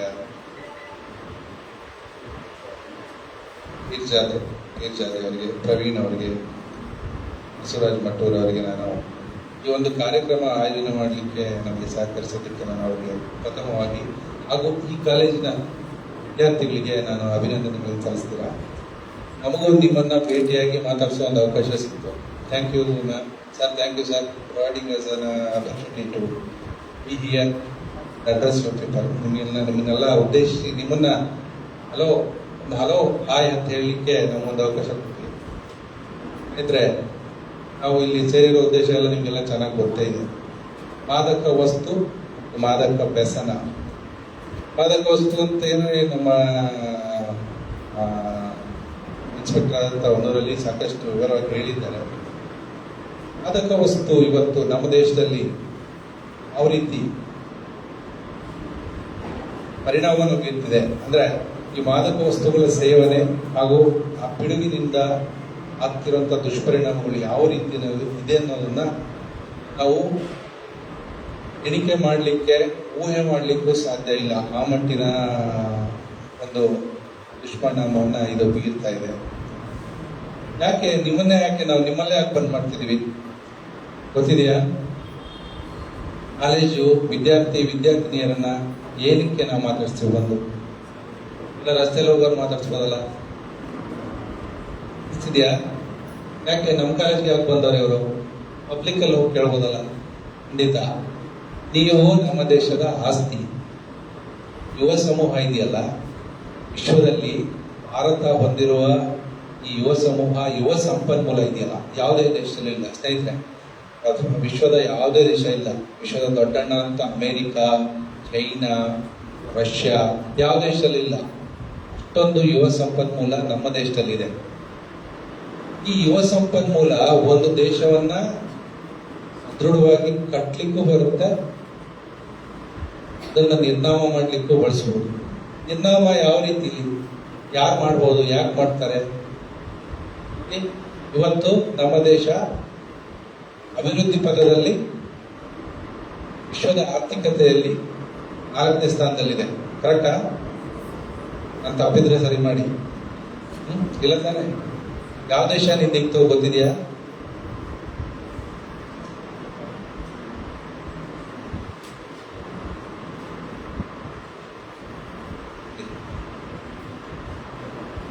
ಇದಕ್ಕೆ ಕಾರಣ ಏನು? ಅಭಿವೃದ್ಧಿ ಪಥದಲ್ಲಿ ಈ ರೀತಿ ಮುನ್ನಡೆಯಲಿಕ್ಕೆ ಯಾರು ಕಾರಣ? ಯಾರು? ನಾವೆಲ್ಲ ಸೇರ್ಕೊಂಡಿದೀವಿ. ಅಂದ್ರೆ ನಿಮ್ಮ ಪಾತ್ರ ಬಹಳ ಮುಖ್ಯವಾಗಿದೆ. ಯುವ ಸಮೂಹನ ಯಾವ ರೀತಿ ಇದು ಮಾಡಬಹುದು, ಯಾವ ರೀತಿ ಸದೃಢವಾಗಿ ಬಳಸ್ಕೋಬಹುದು, ಸಂಪನ್ಮೂಲನ ಯಾವ ರೀತಿ ಸದುಪಯೋಗವನ್ನ ಪಡ್ಕೋಬಹುದು ಅನ್ನೋದು. ಅಂದ್ರೆ ಇವತ್ತು ಎಲ್ಲಾ ರಂಗಗಳಲ್ಲೂ ಕೂಡ ಯುವಕರು ನಮ್ಮಲ್ಲಿ ಸಾಕಷ್ಟು ಅರಿವನ್ಮುಖರಾಗಿದ್ದಾರೆ, ಕ್ರಿಯಾಶೀಲವಾಗಿದ್ದಾರೆ. ಈ ಕ್ರಿಯಾಶೀಲತೆ, ಈ ಆರ್ಥಿಕತೆಯನ್ನ ಒಡಿಲಿಕ್ಕೆ ನಮ್ಮ ವಿರೋಧಿ ರಾಷ್ಟ್ರ ಅನ್ಬಹುದು, ಶತ್ರು ರಾಷ್ಟ್ರಗಳು ಅನ್ಬಹುದು, ಅಥವಾ ಸ್ನೇಹಿತರ ರೀತಿಯಲ್ಲಿರುವಂತ ರಾಷ್ಟ್ರಗಳಂತ ಹೇಳ್ಬಿಟ್ಟು ಹಿಂಬದಿಯಿಂದ ಬ್ಯಾಕ್ ಸ್ಟಾಬರ್ಸ್ ಅಂತೀವಿ, ಚೂರಿ ಹಾಕೋ ಪ್ರವೃತ್ತಿ ಇರುವಂತ ರಾಷ್ಟ್ರಗಳಿರ್ಬೋದು. ಎಲ್ಲರೂ ಪ್ರಯತ್ನ ಮಾಡ್ತಿರ್ತಾರೆ. ಇವರು ಇಷ್ಟು ಈ ವೃದ್ಧಿ ದರ ಅಂದ್ರೆ ಈ ಗ್ರೋತ್ ರೇಟ್ ಅಲ್ಲಿ ಹೋದ್ರೆ ನಮ್ಮನ್ನ ಮೀರಿಸ್ತಾರೆ ಇವರು. ಈ ಯುವ ಸಮೂಹನ ನಾವು ಹೊಡೆದಾಕ್ಬೇಕು. ಈ ಯುವ ಸಮೂಹನ ನಾವು ಯಾವ್ದಾದ್ರು ರೀತಿಯಲ್ಲಿ ಹಾಳು ಮಾಡಬೇಕು. ಆ ರೀತಿ ಹಾಳು ಮಾಡೋದಕ್ಕೆ ಏನೇನು ಅವಶ್ಯಕವಾಗಿದೆ, ಏನೇನು ಪ್ರಲೋಭನೆಗಳು ಮಾಡ್ಬೋದು, ಏನೇನು ಆಮಿಷಗಳು ಮಾಡ್ಬೋದು, ಅಂದ್ರೆ ಯುವ ಸಮೂಹನ ಟಾರ್ಗೆಟ್ ಮಾಡಿದ್ರೆ ಯಾವ ರೀತಿ ಮಾಡ್ಬೋದು ಅನ್ನೋದನ್ನ ಸಾಕಷ್ಟು ಈಗ ನಾವು ಉದಾಹರಣೆಗಳು ನೋಡ್ತಿದ್ವಿ. ಬಹುಶಃ ಪಂಜಾಬ್ ನಿಮ್ಗೆಲ್ಲ ಗೊತ್ತಿರ್ಬೋದು, ನೀವೆಲ್ಲ ಓದಿರ್ಬೋದು. ಪಂಜಾಬ್ ಅನ್ನ ಉಡ್ತಾ ಪಂಜಾಬ್ ಅಂತಾರೆ. ಏನಕ್ಕೆ ಉಡ್ತಾ ಪಂಜಾಬ್ ಅಂದ್ರೆ ಗೊತ್ತಿರ್ಬೋದು. ಉಡ್ತಾ ಅಂದ್ರೆ ಹಾರ್ತಿರ್ತಾರೆ ಮೇಲೆ. ಅಂದ್ರೆ ರಾಜ್ಯ ಆ ಮಟ್ಟಿನ ಒಂದು ಮಾದಕ ವಸ್ತುಗಳ ಪಿಡುಗಿನಿಂದ ಯುವ ಸಮೂಹ ಹಾಳಾಗಿದೆ. ನಮ್ಮ ದೇಶದಲ್ಲಿ ಈ ಹೆಚ್ಚು ಸೈನಿಕರನ್ನು ಕೊಟ್ಟಿರುವಂತ ರಾಜ್ಯ ಅಂದ್ರೆ ಪಂಜಾಬ್. ಸೈನ್ಯದಲ್ಲಿ ಹೆಚ್ಚಾಗಿ ಯೋಧರಿರೋದು ಪಂಜಾಬ್ ರಾಜ್ಯ ಮೊದಲಿರ್ತಾರೆ. ನಮ್ಮಲ್ಲಿ ಕೊಡಗಲ್ಲಿ ಇದ್ದಾರೆ, ಇಲ್ಲ ಅಂತಲ್ಲ, ಪ್ರಮಾಣ ಹೆಚ್ಚು ಯೋಧರಲ್ಲಿ. ಆ ರಾಜ್ಯವನ್ನೇ ಮೊದಲು ಟಾರ್ಗೆಟ್ ಮಾಡಿದ್ದಾರೆ. ಆ ಥರದಲ್ಲಿ ಆಗಿದೆ. ಈ ಶತ್ರು ರಾಷ್ಟ್ರಗಳ ಈ ಹುನ್ನಾರ ಯಾವ ರೀತಿ ಕೆಲಸ ಮಾಡುತ್ತಂದ್ರೆ, ನಿಮಗೆ ನಿಮ್ಮ ಮಾದಕ ವಸ್ತುಗಳನ್ನ ಫಸ್ಟ್ ನಿಮ್ಮ ಮನಸ್ಸು ಹೇಗಿರುತ್ತಂದ್ರೆ ಒಂದು ತಿಳಿ ಹಾಳೆ ಇರುತ್ತೆ. ಈಗ ಶಿಕ್ಷಕರು ಏನ್ ಹೇಳ್ತಾರೆ, ಉಪನ್ಯಾಸಕರು ಏನ್ ಹೇಳ್ತಾರೆ ಅದನ್ನ ಕೇಳಿ ಅದನ್ನೇ ನೀವು ಮನನ ಮಾಡಿಕೊಂಡು ಅಭ್ಯಾಸ ಮಾಡುವಂತ, ಅಧ್ಯಯನ ಮಾಡುವಂತ ಪ್ರವೃತ್ತಿ ನಿಮ್ದಾಗಿರುತ್ತೆ. ಆದ್ರೆ ಇದನ್ನ ಯಾವ ರೀತಿ ದುರುಪಯೋಗ ಮಾಡ್ಕೊತಾರೆ ಅಂದ್ರೆ, ಫಸ್ಟ್ ನಿಮಗೆ ಆಮಿಷ ತೋರಿಸ್ತಾರೆ. ಮಾದಕ ವಸ್ತುಗಳು ಯಾವುದು ಸಸ್ಯಜನಕ ಇರಬಹುದು, ಅಥವಾ ಒಂದು ರಾಸಾಯನಿಕವನ್ನ ಕಾಂಪೌಂಡ್ ಮಾಡಿ ಒಂದು ನಿರ್ಮಾಣ ಮಾಡಿರುವಂತ ಟ್ಯಾಬ್ಲೆಟ್ಸ್ ಗಳಾಗಿರ್ಬೋದು. Ganja is commonly used. ಅಂದ್ರೆ ಗಾಂಜಾ ಇತ್ತೀಚೆಗೆ ಎಲ್ಲ ಕಡೆ ಕಾಮನ್ ಆಗಿ ಯೂಸ್ ಆಗ್ತಿದೆ. ಇದು ಯಾವ್ದಾದ್ಮೇಲೆ ಮಾಡ್ತಾರೆ. ಈ ತರ ಮಾಡಿದಾಗ ಏನಾಗುತ್ತೆ, ನಿಮ್ಗೆ ಆಮಿಷ ಹೊಡ್ತಾರೆ. ಫಸ್ಟ್ ನಿಮ್ಗೆ ಏನು ಕೇಳಲ್ಲ, ಫಸ್ಟ್ ಮಾಡು, ನೋಡೋಣ ಒಂದ್ಸರಿ ಟ್ರೈ ಮಾಡು, ಹಿಂಗಿರುತ್ತೆ.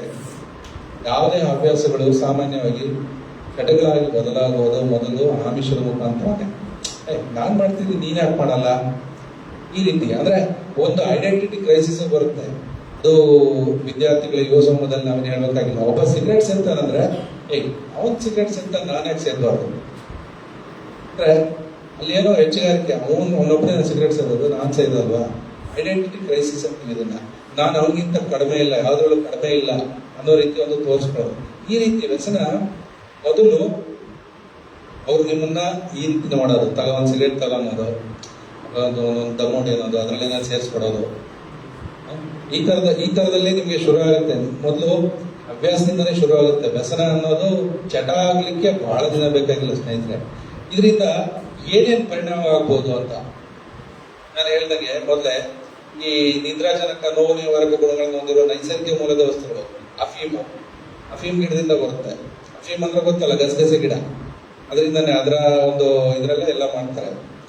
ಮತ್ತೆ ಗಾಂಜಾ, ಬಂಗ್, ಚರಸ್ ಅಂದ್ರೆ ಗಾಂಜಾ ಗಿಡಗಳಿಂದ ಮಾಡುವಂಥದ್ದು ಇದು.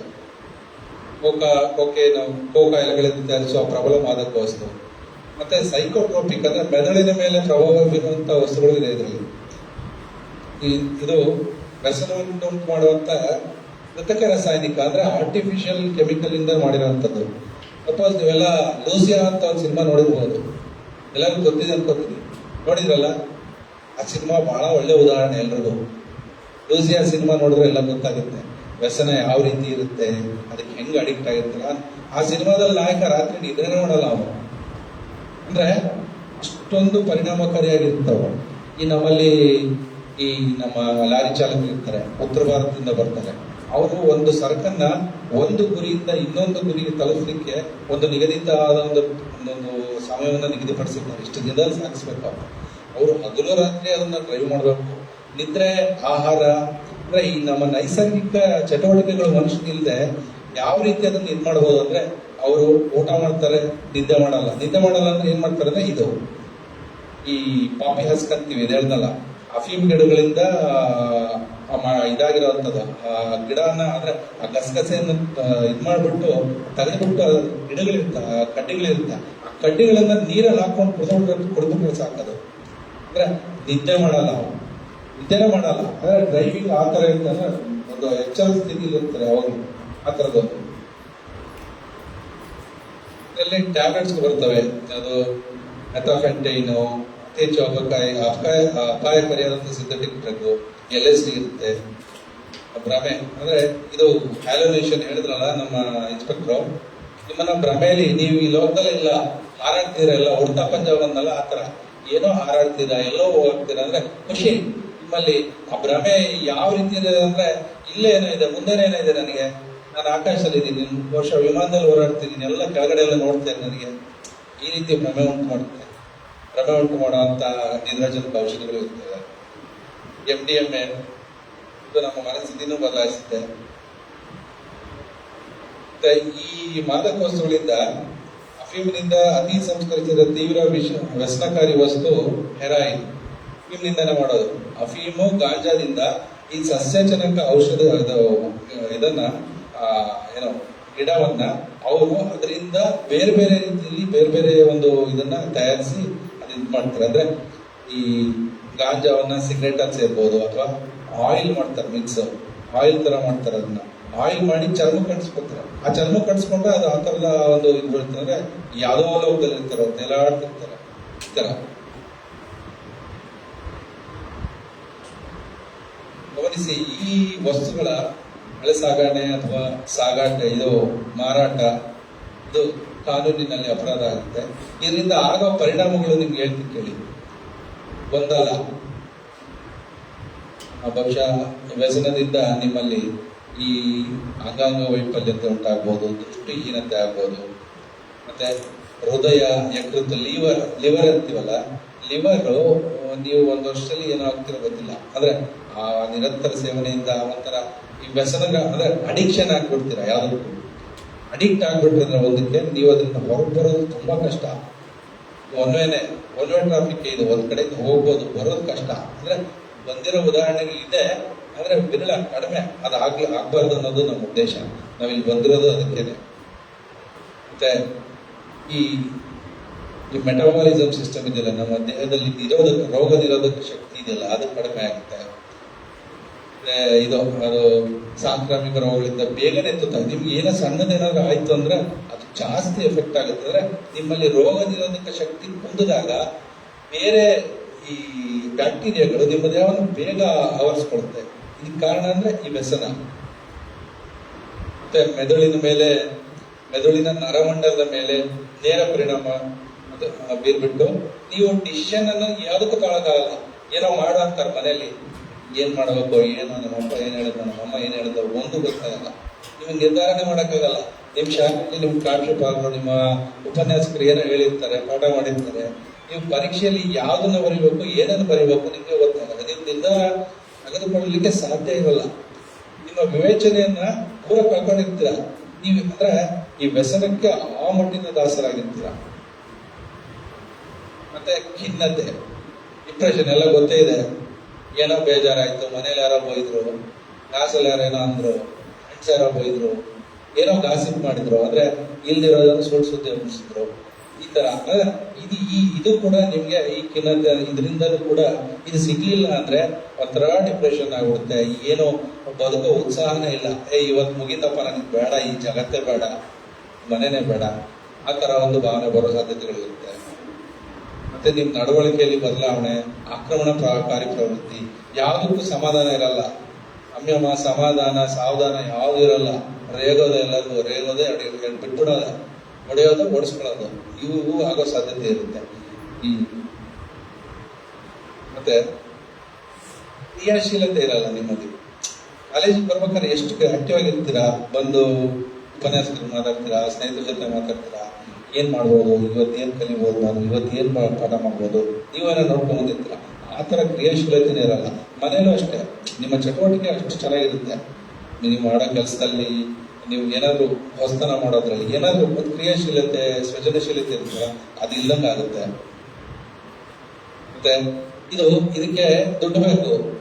ನಿಮ್ಗೆಲ್ಲ ದುಡ್ಡು ಇರುತ್ತಾ? ಖರ್ಚಿಗೆ ಎಷ್ಟು ಒಂದು 50 ರೂಪಾಯಿ 100 ರೂಪಾಯಿ ಕೊಟ್ಟಿರ್ಬೋದು ನಿಮ್ಮ ತಂದೆ ತಾಯಿ.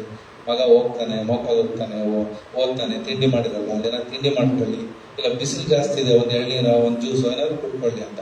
ಬಟ್ ನೀವು ಈ ತರ ಇದಕ್ಕೆ ಖರ್ಚು ಮಾಡ್ತಾ ಇದ್ರೆ ಇದು ಹಿಂಗಿರ್ತಂದ್ರೆ ಅವನು ಎಳಿತಾನೆ ಇರ್ತಾನೆ. ಅವನು ಒಂದು ಸಣ್ಣದಕ್ಕೆ ಕೊಟ್ಟಿರ್ತಾನೆ, ಒಂದು ಗಾಂಜಾ ಒಂದು 5 ಗ್ರಾಮ್ ಕೊಡ್ತಾನೆ, ಅವನು ಒಂದಿನ ಒಂದು ರೇಟ್ ಹೇಳ್ತಾನೆ, ಆಮೇಲೆ ನೀವು ಅಡಿಕ್ಟ್ ಆದ ತಕ್ಷಣ ಅದು ಜಾಸ್ತಿ ಮಾಡ್ತಾ ಹೋಗ್ತಾನೆ. ಆ ತರ ಆಗುತ್ತೆ, ಆ ತರ ಸಾಧ್ಯತೆಗಳಿರುತ್ತೆ. ನಿಮ್ಮಲ್ಲಿ ದುಡ್ಡು ಸಿಗ್ಲಿಲ್ಲ ಅಂದ್ರೆ ಏನ್ ಮಾಡ್ತೀರಾ? ನಾಳೆ ನೀವು ಇನ್ನೆಲ್ಲಿ ದುಡ್ಡು ಕೊಡ್ಲಿಲ್ಲ ಏನಪ್ಪ, ಕಡೆ ಇರೋರಿಗೆ ಮನೇಲಿ ದುಡ್ಡು ಕೊಡ್ಲಿಲ್ಲಪ್ಪ, ತಂದೆ ತಾಯಿ ಏನ್ ಮಾಡ್ತೀರಾ? ಅವಾಗ ಬೇರೆ ಆಕ್ಟಿವಿಟಿ, ಬೇರೆ ಮನೇಲೆಲ್ಲ ಇರುತ್ತೆ, ಅದನ್ನ ತಗೊಂಡೋಗಿ ಮಾಡ್ಬಿಡ್ತೀರಾ, ಇಲ್ಲ ಕಳ್ತನಕ್ಕೆ ಇಳಿದೋದು. ಈ ತರದ್ದು ಸಾಧ್ಯತೆಗಳು ಸಾಕಷ್ಟು ಇರುತ್ತೆ. ಮತ್ತೆ ನಾನು ಹೇಳ್ತಲ್ಲ ಆಗ್ಲೇ, ನಿಮ್ಮ ಭವಿಷ್ಯ ತುಂಬಾ ಉಜ್ವಲವಾಗಿರುತ್ತೆ. ಅಂದ್ರೆ student life is golden life ಅಂತ ಹೇಳ್ತಾರೆ. ಅದು 100% ಕರೆಕ್ಟ್, 100% ಸತ್ಯ. ನೀವು ಇವತ್ತು ಏನಿದ್ದೀರಾ, ಏನ್ ಅನುಭವಿಸ್ತೀರಾ, ಅದನ್ನ ಪೂರ್ಣ ರೀತಿಯಲ್ಲಿ ಅದನ್ನ ಅನುಭವಿಸಿ. ಅಂದ್ರೆ ಈ ವಿದ್ಯಾರ್ಥಿ ಜೀವನ ಮತ್ತೆ ನಿಮ್ಗೆ ಸಿಗಲ್ಲ. ನಿಮ್ಮನ್ನೆಲ್ಲ ನೋಡಿದಾಗ ನಮ್ಮ ಶಾಲಾ ದಿನಗಳು, ನಮ್ಮ ಕಾಲೇಜ್ ದಿನಗಳು ನಮ್ಗೆ ನೆನಪಾಗುತ್ತೆ. ನಾವು ಹೋಗ್ತಿದ್ದ ಶಾಲೆ, ಓದಿದ ಕಾಲೇಜುಗಳು. ಈ ದಿನ ಇದೆಯಲ್ಲ, ಇದು ಮತ್ತೆ ಸಿಗಲ್ಲ ನಿಮ್ಗೆ. ಇವತ್ತಿದೆಯಲ್ಲ, ಇವತ್ತು May 5th, May 6th ಮತ್ತೆ ಸಿಗಲ್ಲ, ಯಾರಿಗೂ ಸಿಗಲ್ಲ, ನಮಗೂ ಸಿಗಲ್ಲ, ನಿಮಗೂ ಸಿಗಲ್ಲ. ಇವತ್ತಿರೋದನ್ನ ನಾವು ಚೆನ್ನಾಗಿ ಅನುಭವಿಸ್ಬೇಕು, ಚೆನ್ನಾಗಿ ಎಂಜಾಯ್ ಮಾಡ್ಬೇಕು. ಅದನ್ನ ಯಾವ ರೀತಿ ಅಂದ್ರೆ ಈ ತರ ಬೇರೆ ಈ ತರ ಪ್ರಲೋಭನೆಗಳಿಗೆ, ಆಮಿಷಗಳಿಗೆ ಒಳಗಾಗ್ದಂಗೆ ಮನೆಯಲ್ಲಿ ನಿಮ್ಮ ಮೇಲೆ ಒಂದು ತುಂಬಾ ದೊಡ್ಡ ನಿರೀಕ್ಷೆ ಇರುತ್ತೆ. ನನ್ನ ಮಗ ಏನೋ ಆಗ್ತಾನೆ, ನಾನು ಡಿಗ್ರಿ ಓದ್ತಾನೆ, ಮುಂದೆ ಗೊತ್ತಿಲ್ಲ ನೀವು ಯಾರ್ಯಾರು ಏನೇನಾಗ್ತೀರೋ, ಎಲ್ಲರಿಗೂ ಉಜ್ವಲ ಭವಿಷ್ಯ ಇದೆ. ನಾಳೆ ನೀವು ದೊಡ್ಡ ದೊಡ್ಡ ಅಧಿಕಾರಿಗಳಾಗ್ಬೋದು, ರಾಜಕಾರಣಿಗಳಾಗ್ಬೋದು, ಸಿನಿಮಾ ನಟರಾಗ್ಬೋದು, ಅಥವಾ ಸಾಮಾಜಿಕ ಕ್ಷೇತ್ರದಲ್ಲಿ ಒಂದು ದೊಡ್ಡ ಹೆಸರು ಮಾಡುವಂತ ವ್ಯಕ್ತಿತ್ವ ಬೆಳೆಸ್ಕೋಬಹುದು. ನಾವು ಕೇಳ್ಬೋದು, ಸರ್ ನೀವು ಬಂದು ನಮ್ಮ ಕ್ಲಾಸ್ ಮಾಡಿದ್ರೆ ಸರ್ ನಿಮ್ ಪರಿಚಯ ಇದೆ ಸರ್, ನಾವು ಇಂಥ ಕ್ಲಾಸಲ್ಲಿ ಓದಿದ್ವಿ, ಗೌರ್ಮೆಂಟ್ ಫಸ್ಟ್ ಗ್ರೇಡ್ ಕಾಲೇಜ್ ಅಂತ. ಅಂದ್ರೆ ಒಬ್ಬೊಬ್ಬರಲ್ಲೂ ಒಂದೊಂದು ವೈಶಿಷ್ಟ್ಯತೆ ಇರುವಂತ ತುಂಬಾ ಅರ್ಥಪೂರ್ಣವಾದ ಬದುಕು ಅಂದ್ರೆ ವಿದ್ಯಾರ್ಥಿ ಜೀವನ. ಖಂಡಿತ ಅದನ್ನು ಹಾಳು ಮಾಡ್ಕೋಬೇಡಿ. ನಿಮ್ಮಲ್ಲಿ ಏನಕ್ಕೆ ಈ ಗ್ರಾಮೀಣ ಭಾಗದ ಮೋಕದೆಲ್ಲ ಬಂದಿದೆ ಅಂತ ಗೊತ್ತಾ? ಕಳೆದ 3-4 ತಿಂಗಳಲ್ಲಿ ನಾವು ಸುಮಾರು ಕೇಸ್ಗಳು ಮಾಡಿದೀವಿ ಇಲ್ಲಿ ನಿಮ್ಮ ಸುತ್ತಮುತ್ತ. ನಿಮ್ಗೆ ಯಾರಾದ್ರೂ ಗೊತ್ತಿದೆಯಾ? ನಿಮ್ಮ ಸುತ್ತಮುತ್ತ ನಾವು ಗಾಂಜಾ ಗಿಡಗಳನ್ನ ಸುಮಾರು ಪತ್ತೆ ಹಚ್ಚಿದೀವಿ ಸರ್. ಕಳೆದ ಡಿಸೆಂಬರ್ ತಿಂಗಳಲ್ಲಿ ಸರ್, ಸುಮಾರು ಇಲ್ಲಿ ಹತ್ರದಲ್ಲಿ ಇಲ್ಲ. ಇದು ನಿಮ್ಮ ಸುತ್ತಮುತ್ತಲ ನಡೆದಿರೋದು. ಈ ತರ ಆಕ್ಟಿವಿಟಿ ಮಾಡೋರು, ಈ ತರದ ಪ್ರವೃತ್ತಿ ಉಳ್ಳವರು ನಿಮ್ ಜೊತೆಗೆ ಇರ್ತಾರೆ, ನಿಮ್ಗೆ ಗೊತ್ತಿರಲ್ಲ. ದಯವಿಟ್ಟು ಗೊತ್ತಾದ್ರೆ ನಮಗೆ ಹೇಳಿದ್ರು ಸಹ ನಿಮ್ಮ ಕಾಲೇಜಿನ ಪ್ರಾಂಶುಪಾಲರು ಇರ್ತಾರೆ, ನಿಮ್ಮ ಉಪನ್ಯಾಸಕರು ಇರ್ತಾರೆ, ಅವ್ರಿಗೆ ಕಲಿಸಿ, ಅವರು ಬಿಟ್ಟಾಗ ನಮಗ್ ಕಲಿಸ್ತಾರೆ. ನಿಮ್ಮ ಹೆಸರು, ನಿಮ್ಮ ಇದನ್ನ ಎಲ್ಲೂ ಇದು ಮಾಡಲ್ಲ. ನಿಮ್ಗೆ ಯಾರಾದ್ರೂ ಆ ಥರ ಇದ್ರೆ ನಮಗ್ ಮಾತಾಡಿ, ನಿಮ್ಮ ಕಾಲೇಜಿನ ಪ್ರಾಂಶುಪಾಲರಿಗೆ ಮಾತಾಡಿ. ದಯವಿಟ್ಟು ಇದಕ್ಕೆ ಯಾರು ಕೂಡ ಆಸ್ಪದ ನೀಡಬೇಡಿ. ಈ ತರ ಗಾಂಜಾ ಬೆಳೆಯೋದು ಗೊತ್ತಿದೆಯಲ್ಲ, ಗಾಂಜಾ ಕತ್ರಿ ಆಕಾರದ್ದು, ಮತ್ತೆ ಚೆಂಡು ಹೂವು ಇರುತ್ತೆ ನೋಡಿದ್ರಲ್ಲ, ಚೆಂಡು ಗಿಡ ನೋಡಿದ್ರಲ್ಲ, ಏನ್ ಅದ್ರ ತರನೇ ಇರುತ್ತೆ, ಕತ್ರಿ ಆಕಾರದಲ್ಲ. ಆ ತರ ಎಲ್ಲರಿಗೂ ಗ್ರಾಮೀಣ ಪ್ರದೇಶದವರಿಗೆ ಎಲ್ಲರಿಗೂ ಚೆನ್ನಾಗಿ ಗೊತ್ತಿರುತ್ತೆ. ಹೊಲಗಡೆಗಳಲ್ಲಿ, ತೋಟಗಳಲ್ಲಿ, ಜಮೀನುಗಳಲ್ಲೆಲ್ಲ ನಡ್ಕೊಂಡು ಹೋಗ್ತೀರಾ, ನೀವು ವೃತ್ತಿ ಕೊಡಕ್ಕೆ ಹೋಗ್ತೀರಾ, ಆ ಥರ ಎಲ್ಲ ಇದಕ್ಕೆ ಸಾಧ್ಯತೆಗಳಿರುತ್ತೆ. ದಯವಿಟ್ಟು ಆ ಥರ ಇದ್ರೆ ನಮಗೆ ಅದ್ರ ಬಗ್ಗೆ ಮಾಹಿತಿ ಕೊಡಿ. ನಿಮ್ಮಲ್ಲಿ ಯಾರು ಕೂಡ ಈ ವ್ಯಸನಕ್ಕೆ ಒಳಗಾಗಬಾರ್ದು, ಅದು ನಮ್ಮ ಉದ್ದೇಶ. ಖಂಡಿತ ನಾವಿಲ್ಲಿ ಬಂದು ಕಾರ್ಯಕ್ರಮ ಮಾಡಿದ್ದು ಸಾರ್ಥಕ ಆಗ್ಬೇಕು, ನಮಗೂ ಖುಷಿ ಆಗ್ಬೇಕು. ನ್ಯಾಯಾಧೀಶರು ಪಾಪ ಅವರು ಅವರ ಒಂದು ಬ್ಯುಸಿ ಶೆಡ್ಯೂಲ್ ಅಂತ ಹೇಳ್ತೀವಿ ನಾವು ನಾವು ನಾವು ಈ ಉದ್ದೇಶಕ್ಕಾಗಿ ಅವ್ರದ್ದು ಅಲ್ಲಿ ನ್ಯಾಯದಾನದ ವ್ಯವಸ್ಥೆ ಇರುತ್ತೆ. ಅದು ತುಂಬಾ ಅರ್ಥಪೂರ್ಣವಾದ ಪ್ರಮುಖವಾದ ಕಾರ್ಯ. ಅದನ್ನ ಬಿಟ್ಟು ಇಲ್ಲಿ ಬಂದು ಕೂತವ್ರಂದ್ರೆ ಈ ಕಾರ್ಯಕ್ರಮದ ಮಹತ್ವನ ನೀವೆಲ್ಲ ತಿಳ್ಕೊಂಡಿರ್ತೀರಾ ಅನ್ಕೊಂಡಿರ್ತೀನಿ. ಖಂಡಿತ ಅದಕ್ಕೆ ಯಾರು ಅವಕಾಶ ಕೊಡಬೇಡಿ. ಈ ನಿಟ್ಟಿನಲ್ಲಿ ನಮಗೆ ಸಹಕರಿಸ್ತೀರಾ ಅನ್ಕೊಂಡು ನನ್ನ 2 ಮಾತನ್ನು ಮುಗಿಸ್ತೀನಿ. ಎಲ್ಲರಿಗೂ ತಾಳ್ಮೆಯಿಂದ ಕೇಳಿದ್ದಕ್ಕೆ ತುಂಬಾ ಧನ್ಯವಾದಗಳು. ಎಲ್ಲ ಕಾಲೇಜಿನ ಆಡಳಿತ ವರ್ಗಕ್ಕೂ, ಮಾನ್ಯ ನ್ಯಾಯಾಧೀಶರಿಗೂ, ನಮ್ಮ ಇಲಾಖೆಯ ಅಧಿಕಾರಿಗಳಿಗೂ ನಾನು ವಂದಿಸುತ್ತಾ ನನ್ನ 2 ಮಾತುಗಳನ್ನು ಅವಕಾಶ ಮಾಡಿಕೊಟ್ಟಿದ್ದಕ್ಕೆ ಎಲ್ಲರಿಗೂ ಧನ್ಯವಾದ ತಿಳಿಸ್ತೀನಿ. ಜೈ ಹಿಂದ್, ಜೈ ಕರ್ನಾಟಕ.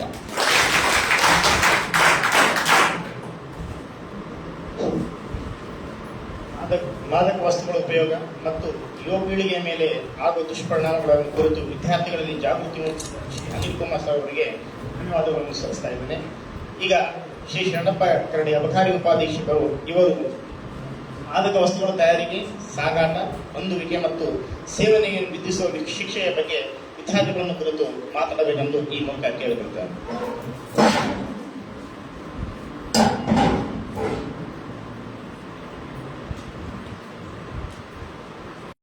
ಈ ವೇದಿಕೆ ಮೇಲೆ ಉಪಸ್ಥಿತರಾಗಿರ್ತಕ್ಕಂಥ ಸಾಹೇಬ್ರೆ, ಕಾಲೇಜಿನ ಪ್ರಾಂಶುಪಾಲರೇ ಹಾಗೂ ನಮ್ಮ ಕಾರ್ಯ ಅಧೀಕ್ಷಕರಾದಂಥ ಅನಿಲ್ ಸರ್ ಅವರೇ, ಎಲ್ಲ ನನ್ನ ಕಾರ್ಯ ಅಧಿಕಾರಿಗಳೇ, ವಿವಿಧ ಸಂಸ್ಥೆಯ ಆಡಳಿತಾಧಿಕಾರಿಗಳೇ ಹಾಗೂ ವಿದ್ಯಾರ್ಥಿನಿಯರೇ, ಈಗ ಇಲ್ಲಿವರೆಗೂ ಡ್ರಗ್ಸು ಎಲ್ಲ ಹೇಳಿದ ಪರಿಣಾಮಗಳು ಹೆಂಗಿರುತ್ತೆ, ಇದರಿಂದ ಎಲ್ಲರಿಗೂ ಹಾನಿ ಆಗುತ್ತೆ ಅಂತ ಹೇಳಿದರು. ಆದ್ದರಿಂದ ಇದನ್ನು ಏನು ಮಾಡಬೇಕು, ಇದನ್ನು ನಿಯಂತ್ರಣ ಮಾಡಲಿಕ್ಕೆ ಒಂದು ಕಾನೂನು ಬೇಕಲ್ಲ. ಅದಕ್ಕೆ ಸರ್ಕಾರಗಳು ಏನು ಮಾಡ್ತಾವೆ, ಶಾಸಕರುಗಳು ಕಾನೂನು ರೂಪಿಸ್ತಾವೆ. ಅವುಗಳನ್ನು ನಾವು ಕಾರ್ಯಾಂಗ ಮತ್ತು ನ್ಯಾಯಾಂಗಗಳು ಪರಿಪಾಲನೆ ಮಾಡಿ ಅವುಗಳನ್ನು ನಾವು ಜಾರಿಗೆ ತರ್ತೇವೆ. ಈ ಮುಂಚೆ ಏನಿತ್ತು, ಬ್ರಿಟಿಷ್ ಆಡಳಿತ 1857ರಲ್ಲಿ OPM ಆಕ್ಟ್ ಅಂತ ಇತ್ತು. OPM ಕಾಯ್ದೆ, ಅದಕ್ಕೆ ಗಸಗಸೆ ಗಿಡ ಅದು ಬೆಳೆದು ಅಂತ ಹೇಳಿದ್ರಲ್ಲ, ಅದನ್ನ ಬೆಳೀತಾ ಇದ್ರು. ಅದಕ್ಕೆ ಒಂದು ಕಾಯ್ದೆ ಮಾಡಿದ್ರು, ಅದನ್ನ ಯಾವ ರೀತಿ ಬೆಳಿಬೇಕು, ಅದನ್ನ ಯಾವ ರೀತಿ ಕಂಟ್ರೋಲ್ ಇಡ್ಬೇಕಂತಂದು ಒಂದು ಕಾಯ್ದೆ ಇತ್ತು ಅದಕ್ಕೆ. ಆಮೇಲೆ ನಂತರದಲ್ಲಿ ಏನಿತ್ತು, ಮತ್ತು 1930ರಲ್ಲಿ ಡೇಂಜರಸ್ ಡ್ರಗ್ಸ್ ಆಕ್ಟ್ ಅಂತ ಒಂದು ಜಾರಿಯಲ್ಲಿತ್ತು. ಇದು ಇನ್ನು ಬ್ರಿಟಿಷರು ಆಡಳಿತದಲ್ಲಿ ಇದ್ದಾಗ ಮಾತ್ರ. ಅದು ಏನಾಯ್ತು, ಈಗ OPM ಆಕ್ಟ್ ಇದೆಯಲ್ಲ, ಅದನ್ನ ಕೆಲವರು ದುರುಪಯೋಗ ತಗೊಂಡ್ರು. ಅದರಲ್ಲಿ ಶಿಕ್ಷೆಗಳು ಅಷ್ಟು ಸರಿಯಾಗಿರ್ಲಿಲ್ಲ. ಅದು ಡೇಂಜರಸ್ ಡ್ರಗ್ಸ್ ಆಕ್ಟ್ ಅಲ್ಲಿ ಈ ಡೇಂಜರಸ್ ಡ್ರಗ್ಸ್ ಆಕ್ಟ್ ಅಂದ್ರೆ ಇವೆಲ್ಲ ಡ್ರಗ್ಸ್ ಹೇಳಿದ್ರೆ ಇಷ್ಟಪಡ್ತಾರೆ, ಗಾಂಜಾ, ಕ್ರೀಮು, ಕೊಕೇನು, ಎಲೈನು ಎಲ್ಲವೂ ಬರ್ತವೆ. ಇವೆಲ್ಲ ಇವುಗಳಿಗೆ ಪ್ರಮಾಣ ಏನಿತ್ತು, ಬರೀ 3 ವರ್ಷ ಮತ್ತು ದಂಡ ಅಂತ ಇತ್ತು. ಬರೀ ಶಿಕ್ಷೆ ಎಷ್ಟಿತ್ತು, 3 ವರ್ಷ ಜೈಲು ಶಿಕ್ಷೆ ಮತ್ತು ದಂಡ ಅಂತ ಇತ್ತು. ಇದನ್ನ ಏನಾಗ್ತಿತ್ತು, ನ್ಯಾಯಾಲಯಗಳು ಬರೀ ಅವ್ರಿಗೆ ದಂಡವನ್ನು ವಿಧಿಸಿ ಬಿಟ್ಬಿಡ್ತಾ ಇದ್ರು. ಇದನ್ನ ದುರುಪಯೋಗ ತಗೊಂಡು ದಂಧೆಕೋರರು ಮತ್ತು ಬೇರೆ ದೇಶ ಬೇರೆ ದೇಶದವರು ನಮ್ಮದು ದೊಡ್ಡ ಕಾನ್ಸ್ಪಿರಸಿ ಅಂದ್ರೆ ಷಡ್ಯಂತ್ರ, ನಮ್ಮ ದೇಶ ಮುಂದೂಡಿ ಮಾಡುದು, ಯುವತೆ ಹಾಳಾಗಬೇಕು ಅಂತ ಷಡ್ಯಂತ್ರ ಮಾಡೋ ಚಾನ್ಸಸ್ ಇರ್ತದ. ಅದನ್ನು ಉಪಯೋಗಿಸಿಕೊಂಡು ಹಾಳು ಮಾಡೋ ಸಂಭವ ಇರ್ತದ. ಅದಕ್ಕೆ ಏನಾಯ್ತು, ಮುಂದೆ ಯುನೈಟೆಡ್ ನೇಷನ್ಸ್ ಅಂತ ಗೊತ್ತಲ್ಲ, ವಿಶ್ವಸಂಸ್ಥೆ ಕೆಲವೊಂದು ಸಭೆಗಳನ್ನು ನಡೆಸ್ತಾರೆ. ಈ ಇರ್ತಕ್ಕಂಥ ಆಕ್ಟ್ಗಳು ಪ್ರಭಾವಕಾರಿ ಆಗಿಲ್ಲ. ಆದ್ರಿಂದ ಕಾನೂನುಗಳನ್ನ ಬಿಗಿಗೊಳಿಸಬೇಕು, ಈ ಕಾನೂನುಗಳನ್ನ ತಿದ್ದುಪಡಿ ಮಾಡಿ ಅಂತೇಳಿ ಕೆಲವು ಸೂಚನೆಗಳನ್ನು ನೀಡುತ್ತಾ. ಅದರಲ್ಲಿ ಭಾರತವು ಕೂಡ ಭಾಗಿಯಾಗಿರುತ್ತೆ ಆ ಸಭೆಯಲ್ಲಿ. ಅದಕ್ಕೆ ಏನ್ ಮಾಡ್ತು, ಭಾರತ ಸರ್ಕಾರ 1985ರಲ್ಲಿ NDPS act, narcotic drugs and psychotropic substances act 1985 ಅಂತ ಅವಾಗ ಜಾರಿಗೆ ತಂತು 1985ರಿಂದ. ಈ ಕಾನೂನು ಏನಲ್ಲ, ಈ ಕಾನೂನಲ್ಲಿ ಬಹಳ ಕಠಿಣ ಶಿಕ್ಷೆಗಳದ. ಡ್ರಗ್ಸ್ ಅನ್ನು ಯಾರಾದರೂ ಹೊಂದುವುದಾಗಲಿ, ಮಾರಾಟ ಮಾಡೋದಾಗಲಿ, ಬೆಳೆಯೋದಾಗಲಿ, ಏನೇ ಮಾಡಿದ್ರು ಬಹಳಷ್ಟು ಕಠಿಣ ಶಿಕ್ಷೆಗಳದಾವ.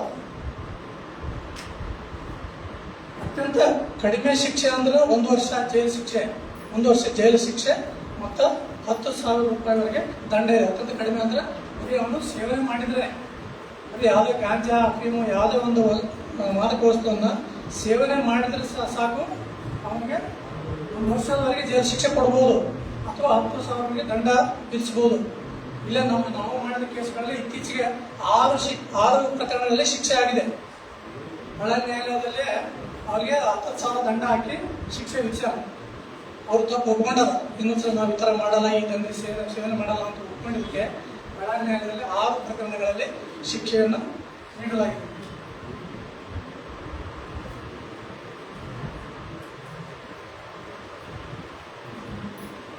ಈ ಸರ್ಕಾರಗಳು ಈ ಕೆಲವೊಂದು ಕಾನೂನುಗಳನ್ನು ಜಾರಿಗೆ ತಂದಾಗ ಇಲ್ಲಿರ್ತಕ್ಕಂಥ ಎಲ್ಲರೂ, ಈ ನಾಡಿನಲ್ಲಿ ವಾಸಿಸ್ತಕ್ಕಂಥ ಎಲ್ಲರೂ ನಾವು ಅದನ್ನು ಪಾಲನೆ ಮಾಡಬೇಕಾಗುತ್ತೆ. ಒಂದು ಕಾನ್ಸ್ಟಿಟ್ಯೂಷನಲ್ ಸ್ಟೇಟ್ಮೆಂಟ್ ಇದೆ, ಏನಂದ್ರೆ respect the laws of the land where you are living and touring. ಅಂದ್ರೆ ಏನಂತ, ನೀವು ಇರ್ತಕ್ಕಂಥ ಎಲ್ಲಿ ವಾಸ ಮಾಡ್ತಾರಲ್ಲ ಅಲ್ಲೇ ಕಾನೂನುಗಳು ನಿಮಗೆ ಸ್ವಲ್ಪ ಗೊತ್ತಿರಬೇಕು. ಆ ಕಾನೂನುಗಳನ್ನ ನೀವು ಪಾಲನೆ ಮಾಡಬೇಕು. ನಮ್ಮ ಇವರು ಇನ್ಸ್ಪೆಕ್ಟರ್ ಹೇಳಿದ್ರಲ್ಲ, ಇಲ್ಲಿ ಶೇಂದಿ ಸಿಕ್ಕ ಪಕ್ಕದಲ್ಲೇ ಅಲ್ಲೇ ಅದು ಲೀಗಲ್ ಇದೆ. ಅವರು ಶೇಂದಿಯನ್ನು ಇದು ಮಾಡಿ ಗಿಡದಿಂದ ಗಿಳಿಸ್ತಾರ, ಅದು ಆಮೇಲೆ ಏನೇನು ಮಾಡ್ತಾರೋ ಅದನ್ನ ಯಾರಿಗೆ ಗೊತ್ತಿಲ್ಲ. ಅಲ್ಲಿ ಕಾನೂನಲ್ಲಿ ಅದು ಅವಕಾಶ ಇದೆ. ಅಲ್ಲಿ ನಮ್ಮ ಕರ್ನಾಟಕದಲ್ಲಿ ಬಂದರೆ ಅದಕ್ಕೆ ಅವಕಾಶ ಇಲ್ಲ. ಅಂದರೆ ನಮ್ಮಲ್ಲಿ ಅಲ್ಲಿ ಶೇಂದಿ ಕೊಡ್ತೀನಿ ದಿನ, ಇಲ್ಲಿ ಬಂದು ಶೇಂದಿ ಕೊಡ್ತೀನಿ ಅಂದರೆ ಅದಕ್ಕೆ ಅವಕಾಶ ಇಲ್ಲ, ಅದು ನಡೆಯಂಗಿಲ್ಲ. ಯಾಕಂದರೆ ನಾವು ಇಲ್ಲಿಯ ಈ ನೆಲದ ಕಾನೂನನ್ನು ಪರಿಪಾಲನೆ ಮಾಡಬೇಕಾಗುತ್ತೆ. ನಾನು ಅಲ್ಲಿ ಗಾಂಜಾ ಸೇರ್ತಿದ್ದೆ, ಅಲ್ಲೆಲ್ಲ ಅಂಗಡಿ ಮಾಡ್ತಿದ್ದೆ ಅಂದ್ರೆ ಇಲ್ಲಿ ನಡೆಯಲ್ಲ. ಇಲ್ಲಿ ಏನು ನಮ್ಮ ನಾಡಿನಲ್ಲಿ ಏನು ಕಾನೂನುಗಳಿರ್ತಾವಲ್ಲ ಅವುಗಳನ್ನು ನಾವು ಪರಿಪಾಲನೆ ಮಾಡಬೇಕು. ಆ ಕಾನೂನುಗಳನ್ನು ಜಾರಿಗೆ ತರಬೇಕಂದ್ರೆ ನಾವುಗಳು ಈಗ BNSS ಆ್ಯಕ್ಟ್ ಅಂತ ಬಂದಿದೆ, BNS ಆ್ಯಕ್ಟ್ ಅಂತ ಬಂದಿದೆ, ಅವುಗಳನ್ನು ನಾವು ಪರಿಪಾಲನೆ ಮಾಡಿ ನಾವು ಕೂಡ ಆ ಕಾನೂನನ್ನು ಅಡಿಯಲ್ಲೇ ಕೆಲಸ ಮಾಡಬೇಕಾಗುತ್ತೆ. ಯಾಕಂದ್ರೆ ಇದನ್ನ ಮಿಸ್ಯೂಸ್ ಮಾಡ್ಕೊಳ್ಳೋ ಅವಕಾಶಗಳು ಜಾಸ್ತಿ ಇರ್ತಾವ. ಈಗ ಯಾರನ್ನ ಒಬ್ಬ ನಮಗೆ ಬೇಡವಾದ ಯಾರನ್ನ ನಮಗೆ ಸಿಟ್ಟಿರ್ತಲ್ಲ ಅವನ ಮೇಲೆ ಗಾಂಜಾ ಕೇಸ್ ಹಾಕಿ ಒಳಗೆ ಹಾಕಿ ಬರಂಗಿಲ್ಲ ಅಂತ ಆಮೇಲೆ ದುರುಪಯೋಗ ಆಗುತ್ತಂತಂದ್ರೆ ನಮಗೂ ಕೆಲವೊಂದು ಕಾಯ್ದೆಗಳನ್ನು ಮಾಡ್ಯಾರ. ಆ ಕಾಯ್ದೆ ಅಡಿಯಲ್ಲಿ ಮಾತ್ರ ನಾವು ಕೆಲಸ ಮಾಡಬೇಕು.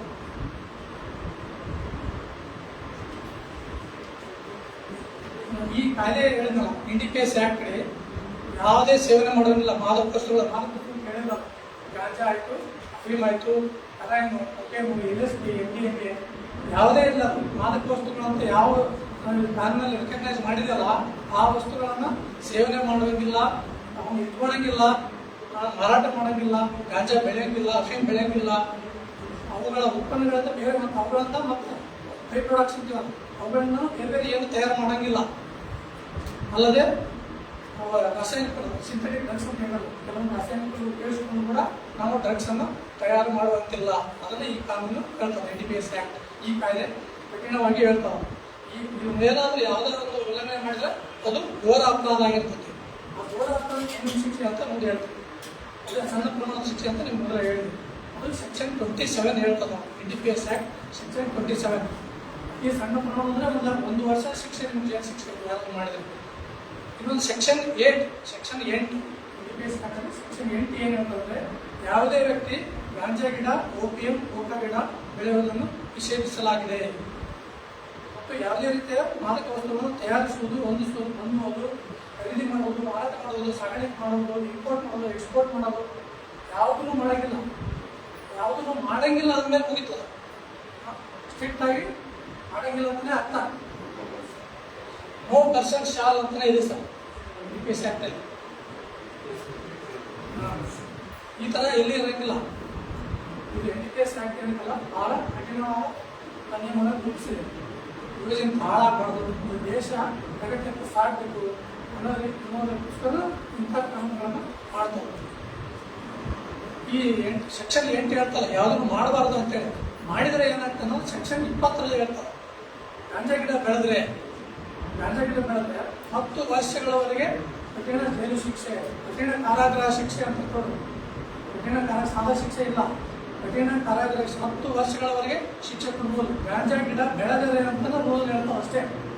ಒಂದೇ ಗಿಡ ಬೆಳೆದನೋ ಹುಡಿ 1 ಎಕರೆಗೆ ಹಾಕ್ತಾನೋ ಅದು ಮ್ಯಾಟ್ರ್ ಆಗಲ್ಲ. ಇಲ್ಲಿ ಒಂದೇ ಗಿಡ ಬೆಳೆದು ಕೊಡೋದು ಅದು ದೊಡ್ಡ ಅಪರಾಧ, ಘೋರ ಪ್ರಕರಣ. 10 ವರ್ಷಗಳವರೆಗೆ ಶಿಕ್ಷೆ, ಮತ್ತು 1 ಲಕ್ಷದವರೆಗೆ ದಂಡ, ಅಥವಾ ಅಲ್ಲ ಬರೀ ದಂಡ ಹಾಕಿ ಬಿಡಂಗಿಲ್ಲ, ಜೈಲು ಶಿಕ್ಷೆನೂ ಕೊಡ್ಬೋದು ಅಥವಾ ದಂಡವನ್ನು ವಿಧಿಸ್ಬೋದು. ಇತ್ತೀಚೆಗೆ ನಮ್ಮ ಹೇಳಿದಲ್ಲ, ಇಲ್ಲಿ ಗುಂಟೂರು ಮತ್ತು ತಮ್ಮಳ್ಳಿಯಲ್ಲಿ ನಿಮ್ಮ ಊರಿನ ಅಕ್ಕಪಕ್ಕ ಗುಂಟೂರು ಇಲ್ಲೇ ಬರ್ತಾರೆ, ಏನೋ ಒಂದು 4 ಕಿಲೋಮೀಟರ್, ತಮ್ಮಳ್ಳಿ ಅಂದರೆ ಇಲ್ಲ ಒಂದು 10 ಕಿಲೋಮೀಟರ್ ಬರ್ತದೆ ಅಷ್ಟೇ. ಅವು ಎರಡೂ ಊರಲ್ಲಿ ಹೊಲದಲ್ಲಿ ಗಾಂಜಾ ಗಿಡಗಳನ್ನು ಬೆಳೆದಿದ್ರು. ಅವರನ್ನು ನಾವು ಅವ್ರ ಮೇಲೆ ಪ್ರಕರಣ ದಾಖಲಿಸಿ ಅವರನ್ನು ಅರೆಸ್ಟ್ ಮಾಡಿ ಕೊಟ್ಟಿದ್ದೀವಿ. ಇನ್ನು 3 ತಿಂಗಳಾಯ್ತು, ಇನ್ನೂ ಬೇಲ್ ಆಗಿಲ್ಲ, ಜೈಲು ಹೋಗ್ಯಾರ.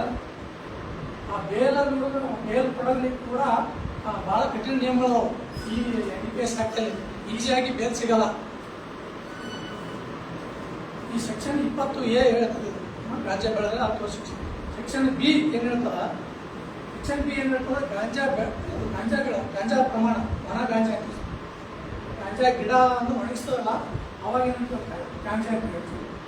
ಆ ಗಾಂಜಾ ಆಗಲಿ ಅಫೀಮ್ ಆಗಲಿ, ಅಫೀಮಿನ ಬೈ ಪ್ರಾಡಕ್ಟ್ಸ್ ಆಗಲಿ, ಅವೆಲ್ಲ ಸಣ್ಣ ಪ್ರಮಾಣದಲ್ಲಿದ್ದರೆ, ಸಣ್ಣ ಪ್ರಮಾಣ ಅಂದರೆ ಎಷ್ಟೆಷ್ಟು ಅನ್ನೋದು ಇಲ್ಲಿ ಹೇಳ್ತೀನಿ ಮುಂದೆ. ಸಣ್ಣ ಪ್ರಮಾಣ ಅಂದರೆ 1 kg ಒಳಗೆ ಗಾಂಜಾ 1 kg ಒಳಗಡೆ ಇದ್ದರೆ ಅದಕ್ಕೆ ಶಿಕ್ಷೆ ಎಷ್ಟಿದೆ, 1 ವರ್ಷಗಳವರೆಗೆ ಶಿಕ್ಷೆ. 1 kg ಒಳಗೆ ಇಟ್ಕೊಂಡ್ರೆ ನಿಮ್ಮ. ಆಮೇಲೆ ಇನ್ನು ವಾಣಿಜ್ಯ ಪ್ರಮಾಣ ಅಂತಿದೆ. ವಾಣಿಜ್ಯ ಪ್ರಮಾಣ ಅಂದರೆ 20 kg ಮೇಲೆ ಗಾಂಜಾ, ಹೆರಾಯಿನ್ ಬರೀ 250 ಗ್ರಾಮ್, ಆಮೇಲೆ ಮಾರ್ಫಿನ್ ಅದು 250 ಗ್ರಾಮ್. ಈ ರೀತಿ ಬೇರೆ ಬೇರೆ ಅದ. ಆ ರೂಲಲ್ಲಿ ಹೇಳಿದೆ ಬರೀ 250 ಗ್ರಾಮ್ ಅಂದರೆ ನೀವು 4 kg ಇರ್ತಿರೋದು ಅಷ್ಟೇ ಇಟ್ಕೊಂಡು ಕೂಡ ಮಾರ್ಫಿನ್ ಮತ್ತು ಹೆರಾಯಿನ್ ಬರೀ 250 ಗ್ರಾಮ್ ಇಟ್ಕೊಂಡ್ರೆ ಅವ್ರಿಗೆ ಎಷ್ಟು ಶಿಕ್ಷೆ ಇರ್ಬೋದು, 10 ವರ್ಷದಿಂದ 20 ವರ್ಷಗಳವರೆಗೆ ಶಿಕ್ಷೆ. 10 ವರ್ಷ ಒಳಗಲ್ಲ, 10 ವರ್ಷದಿಂದ ಸ್ಟಾರ್ಟ್ ಆಗ್ತಿದೆ ಶಿಕ್ಷೆ. ಅವನೇನಾದ್ರೂ ಕೋರ್ಟಲ್ಲಿ ಶಿಕ್ಷೆ ಆದವನಿಗೆ 10 ವರ್ಷದ ಮೇಲೆ ಶಿಕ್ಷೆ ಕೊಡ್ತಾರೆ. ಮತ್ತು 2 ಲಕ್ಷದವರೆಗೆ ದಂಡ, 1 ಲಕ್ಷದಿಂದ ಸ್ಟಾರ್ಟ್ ದಂಡ. ನ್ಯಾಯಾಲಯಗಳು ಬೇಕಾದರೆ ಸಕಾರಣಗಳಲ್ಲಿ 2 ಲಕ್ಷಕ್ಕೂ ಮೇಲ್ಪಟ್ಟು ದಂಡ ವಿಧಿಸ್ಬೋದು ನ್ಯಾಯಾಲಯಗಳು. ಅದರಿಂದ ದೊಡ್ಡ ದಂಧೆ ನಡೆಸಿ ದುಡ್ಡು ಮಾಡ್ಯಾನ, ಅದರಿಂದ ಬಹಳಷ್ಟು ಆದಾಯ ಮಾಡ್ಕೊಂಡ ಇಲ್ಲಿಗಾಗಿ ಆಸ್ತಿ ಗಳಿಸೋಣ, ಅದೆಲ್ಲದನ್ನೂ ಮುಟ್ಟು ಹಾಕೊಳ್ಳೋಕ್ಕೆ ಕಾನೂನಲ್ಲಿ ಅವಕಾಶ ಇದೆ. ಅದಕ್ಕೂ ರೂಲ್ ಮಾಡ್ಯಾರ. ಯಾರಾದರೂ ಇವರು ಈ ದಂಧೆಯಿಂದ ಏನಾದ್ರು ಆಸ್ತಿ ಪಾಸ್ತಿ ಮಾಡಿದರೆ ಅವನ್ನೆಲ್ಲವನ್ನೂ ಸರ್ಕಾರಕ್ಕೆ ಮುಟ್ಟು ಹಾಕೊಳ್ತಾರೆ. ಇದಲ್ಲದೆ ಇದರ ಇನ್ನೊಂದು ಸೆಕ್ಷನ್ 31A ಹೇಳ್ತಾರೆ. ಏನಿದೆ, ಡೆತ್ ಪೆನಾಲ್ಟಿ ಅಂದರೆ ಜೀವಾವಧಿ ಶಿಕ್ಷೆನೂ ಇದೆ. ಈ ಡ್ರಗ್ಸ್ ದಂಧೆ ಮಾಡೋರಿಗೆ ಜೀವಾವಧಿ ಶಿಕ್ಷೆ ಒಂದನೇ. ಈಗ ದೊಡ್ಡ ವಾಣಿಜ್ಯ ಪ್ರಮಾಣ ಅಂತ ಹೇಳಿದ್ನಲ್ಲ, ವಾಣಿಜ್ಯ ಪ್ರಮಾಣದಲ್ಲಿ ಅವನು 10 ವರ್ಷ ಜೈಲು ಶಿಕ್ಷೆ ಆಗಿದ್ರೆ ಇನ್ನೊಂದ್ಸಲ ಮತ್ತೆ ಅವನೇನು ಪ್ರಮಾಣ ಮತ್ತೆ ಇದೇ ಅಪರಾಧವನ್ನು ಮಾಡಿದರೆ ಅವನಿಗೆ ಡೆತ್ ಪೆನಾಲ್ಟಿ ಬರ್ತದೆ. ಅದರಲ್ಲಿ ಇದು ಇದೆ, ಎಷ್ಟೆಷ್ಟು ಡೆತ್ ಪೆನಾಲ್ಟಿಗೆ ಎಷ್ಟೆಷ್ಟು ಪ್ರಮಾಣದಲ್ಲಿ ಮಾಡಬೇಕಂತ. ಫೈನಾನ್ಷಿಯಲ್ ಇನ್ವೆಸ್ಟಿಗೇಷನ್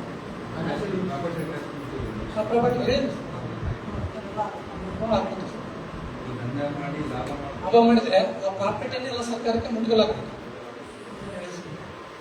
ಈಗ ಡೆತ್ ಪೆನಾಲ್ಟಿಗೆ ಈಗ ಓಪಿಎಂ ಅನ್ನು ಗಸಗಸೆ 10 kg ಮೇಲೆ ಅವನಿಗೆ 2 ಸಲ ಅಪರಾಧ ಮಾಡಿದರೆ ಅವನಿಗೆ death penalty. Morphine 1 kg, heroin 1 kg, 500 gram, LSD ಅಂತ ಹೇಳಿದ್ರಲ್ಲ ಅವನು 500 ಗ್ರಾಮ್, ಇಂಥವೆಲ್ಲ ಮಾಡಿದರೆ ಮರಣ ಅಂದರೆ ಜೀವಾವಧಿ ಶಿಕ್ಷೆ ಇವೆಲ್ಲ ಇರ್ತವೆ.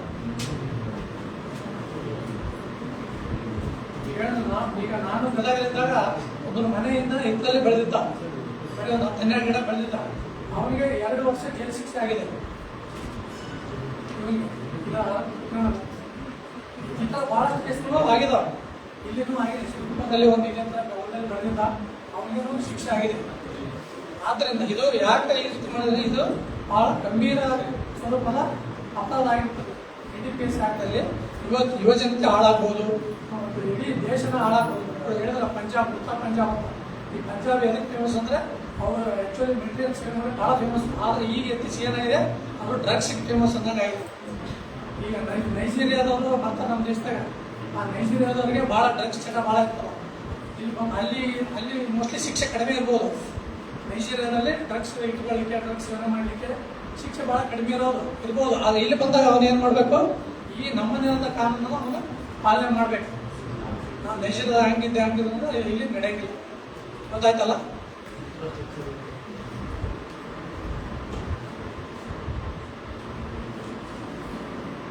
ಈ ವೇದಿಕೆ ಮೇಲೆ ಆಗಿರ್ತಕ್ಕಂಥ ಎಲ್ಲರಿಗೂ ಇಲ್ಲಿ ಮಾತನಾಡೋಕ್ಕೆ ಅವಕಾಶ ಮಾಡಿಕೊಟ್ಟಂಥ ಮತ್ತು ಇಲ್ಲಿ ಹೇಳಿದಂಥ ಎಲ್ಲ ವಿದ್ಯಾರ್ಥಿಗಳಿಗೆ ನಾವು ನಮಸ್ಕಾರ.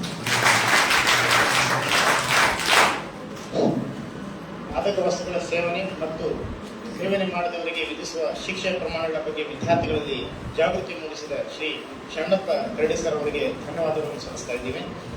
ಈಗ ಈ ಕಾರ್ಯಕ್ರಮದ ಪ್ರಮುಖ ವಿಷಯವನ್ನು ಕುರಿತು ಮಾತನಾಡಲಿಕ್ಕೆ ಬರ್ತಾ ಇದ್ದಾರೆ ನಮ್ಮ ಕಾಲೇಜಿನ ಪ್ರಾಂಶುಪಾಲರು. ಅವರು ಪ್ರಾಂಶುಪಾಲರೊಂದಿಗೆ ಮಾಡಲಿಕ್ಕೆ ನಾನು ಕೊಡ್ತೀನಿ.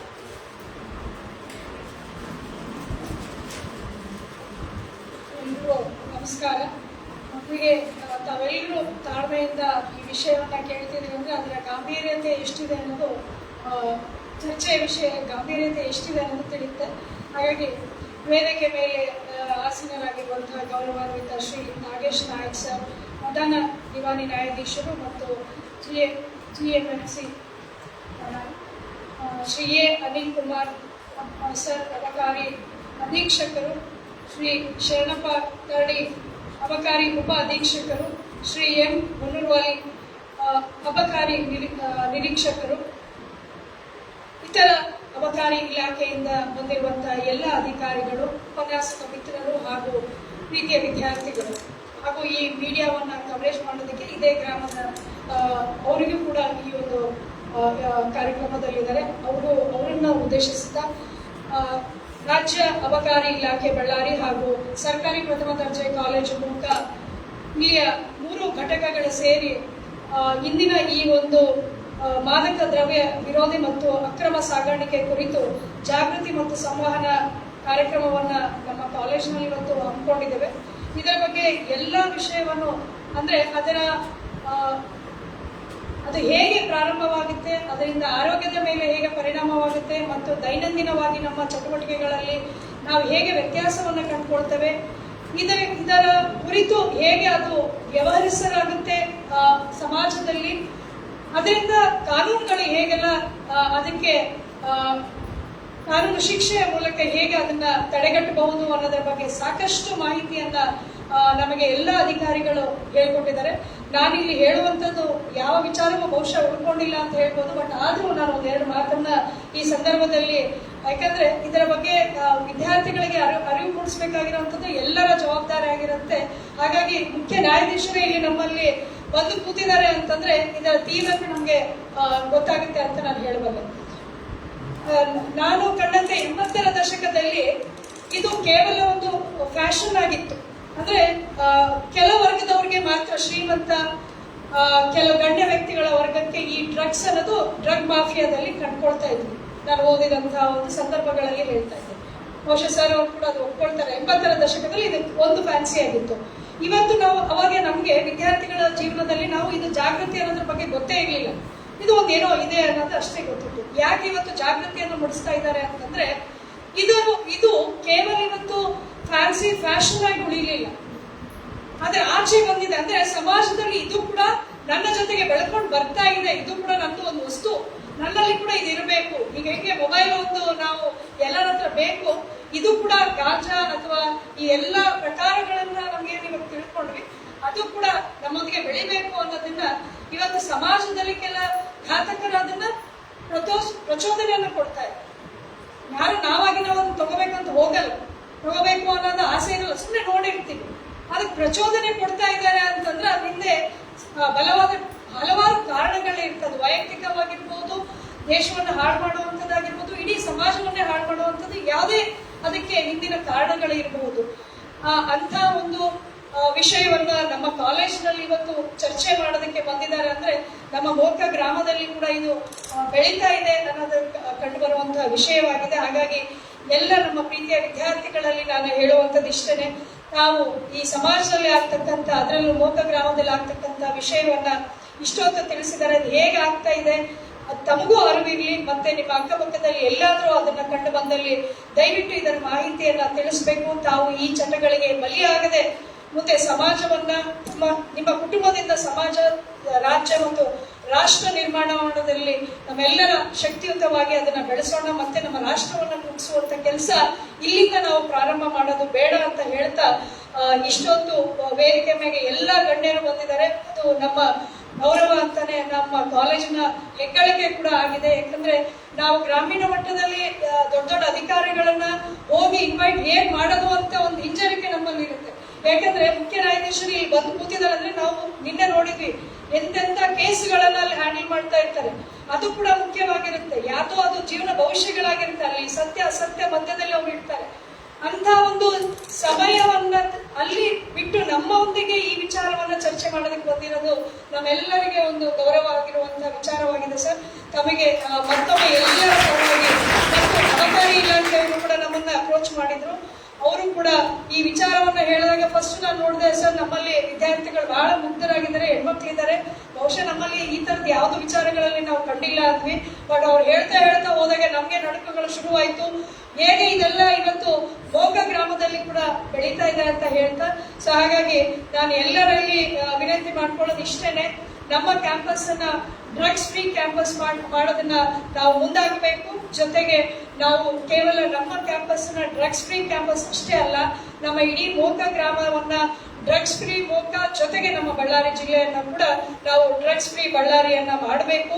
ಹಾಗಾಗಿ ಈ ಒಂದು ಹಿನ್ನೆಲೆಯಲ್ಲಿ ಎಲ್ಲರೂ ಇಲ್ಲಿ ಕೂತಿರೋಂಥವ್ರು, ಇಲ್ಲಿ ಬಂದಿರೋಂಥವ್ರು ಎಲ್ಲರೂ ತಮ್ಮ ನೇರವಾಗಿರುವಂತಹ ಹುದ್ದೆಯನ್ನ ಹೊರತುಪಡಿಸಿ ಮಾಡ್ತಕ್ಕಂಥ ಕೆಲಸವಾಗಿದೆ ಇದು.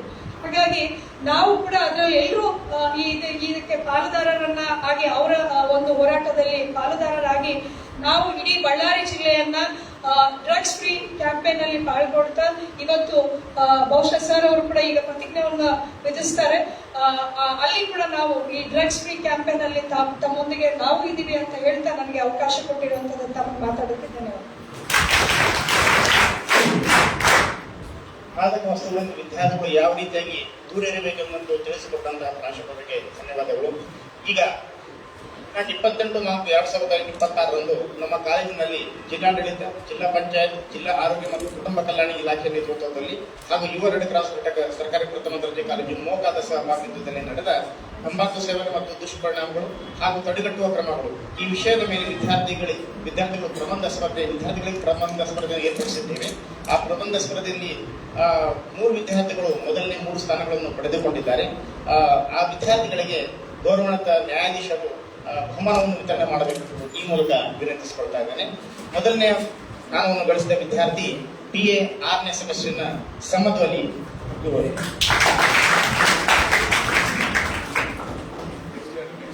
ಎರಡನೆಯ ಸ್ಥಾನವನ್ನು ವಿಕ್ರಮ್ 6ನೇ ಸೆಮಿಸ್ಟರ್ ವಿದ್ಯಾರ್ಥಿ A ಗುರುಸ್ವಾಮಿ ಪಡೆದುಕೊಂಡಿದ್ದಾರೆ.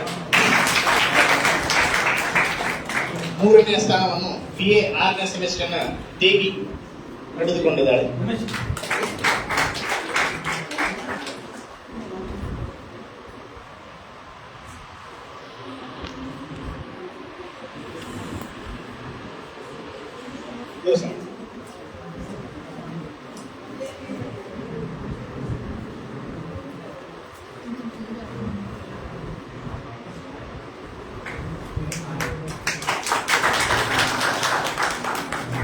ದೇವಿ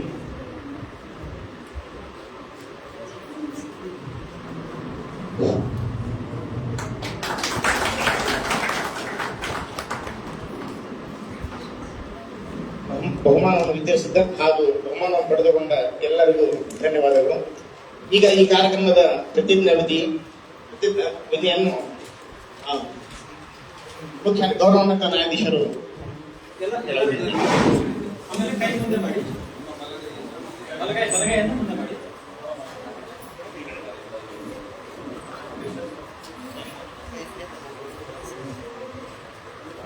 ನಾನು ಮಾದಕ ವಸ್ತುಗಳ ಸೇವನೆಯಿಂದಾಗುವ ದುಷ್ಪರಿಣಾಮಗಳ ಬಗ್ಗೆ ತಿಳಿದುಕೊಂಡಿದ್ದು, ಮಾದಕ ವಸ್ತುಗಳ ಉತ್ಪಾದನೆ, ಸಾಗಾಟ, ಮಾರಾಟ, ಸೇವನೆಯಲ್ಲಿ ಭಾಗಿಯಾಗುವುದಿಲ್ಲ ಹಾಗೂ ಭಾಗಿಯಾದವರ ಬಗ್ಗೆ ಮಾಹಿತಿಯನ್ನು ನೀಡುತ್ತೇನೆ.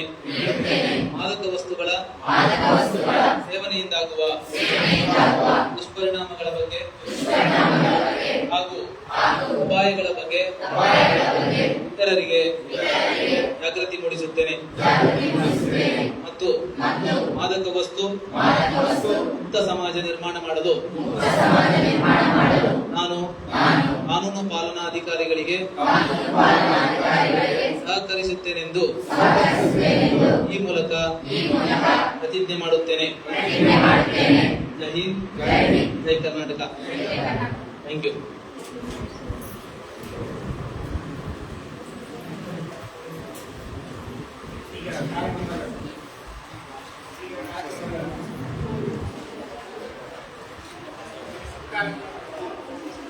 ಈಗ ವೇದಿಕೆ ಮೇಲೆ ಇರುವ ಗಣ್ಯರಿಗೆ ಶಾಲೆಯ ವತಿಯಿಂದ ಸನ್ಮಾನ ಕಾರ್ಯಕ್ರಮ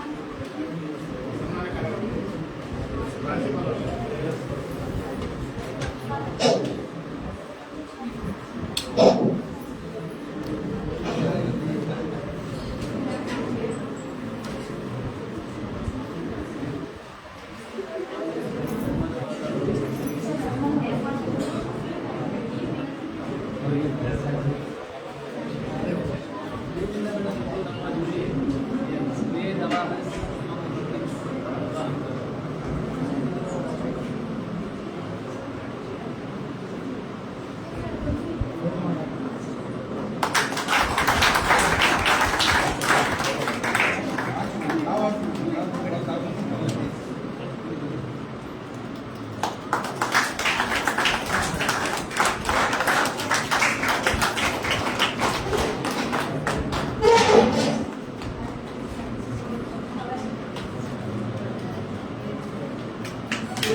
ಈ ಕಾರ್ಯಕ್ರಮದ ಕೊನೆ ಹಂತ ವಂದನಾರ್ಪಣೆ.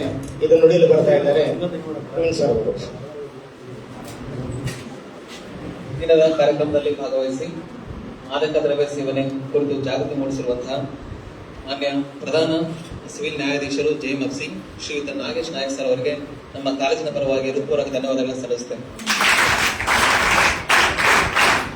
ಅದೇ ರೀತಿ ಅಬಕಾರಿ ಅಧೀಕ್ಷಕರಾಗಿರುವಂತಹ ಶ್ರೀಯುತ ಅನಿಲ್ ಕುಮಾರ್ ಸರ್ ಅವರಿಗೂ ಕೂಡ ನಿಮ್ಮೆಲ್ಲರ ಪರವಾಗಿ ಧನ್ಯವಾದಗಳನ್ನು ಸಲ್ಲಿಸುತ್ತೇನೆ.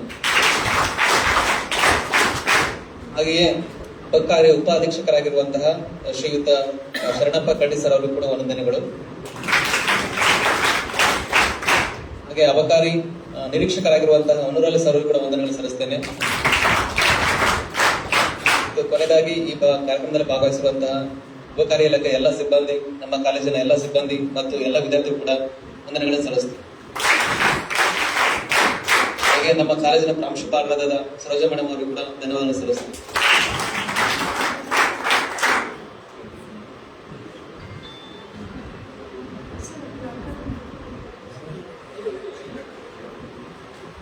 ಇಲ್ಲಿಗೆ ಕಾರ್ಯಕ್ರಮ ಮುಕ್ತಾಯವಾಗುತ್ತೆ. ಎಲ್ಲ ವಿದ್ಯಾರ್ಥಿಗಳಿಗೂ ಮಜ್ಜಿಗೆ ವ್ಯವಸ್ಥೆ ಇರ್ತದೆ. ಎಲ್ಲ ವಿದ್ಯಾರ್ಥಿಗಳು ಅಬಕಾರಿ ಇಲಾಖೆ ವತಿಯಿಂದ, ಹಾಗಾಗಿ ಎಲ್ಲರನ್ನು ಸೇವಿಸಿ ಹೋಗಬೇಕಾಗಿ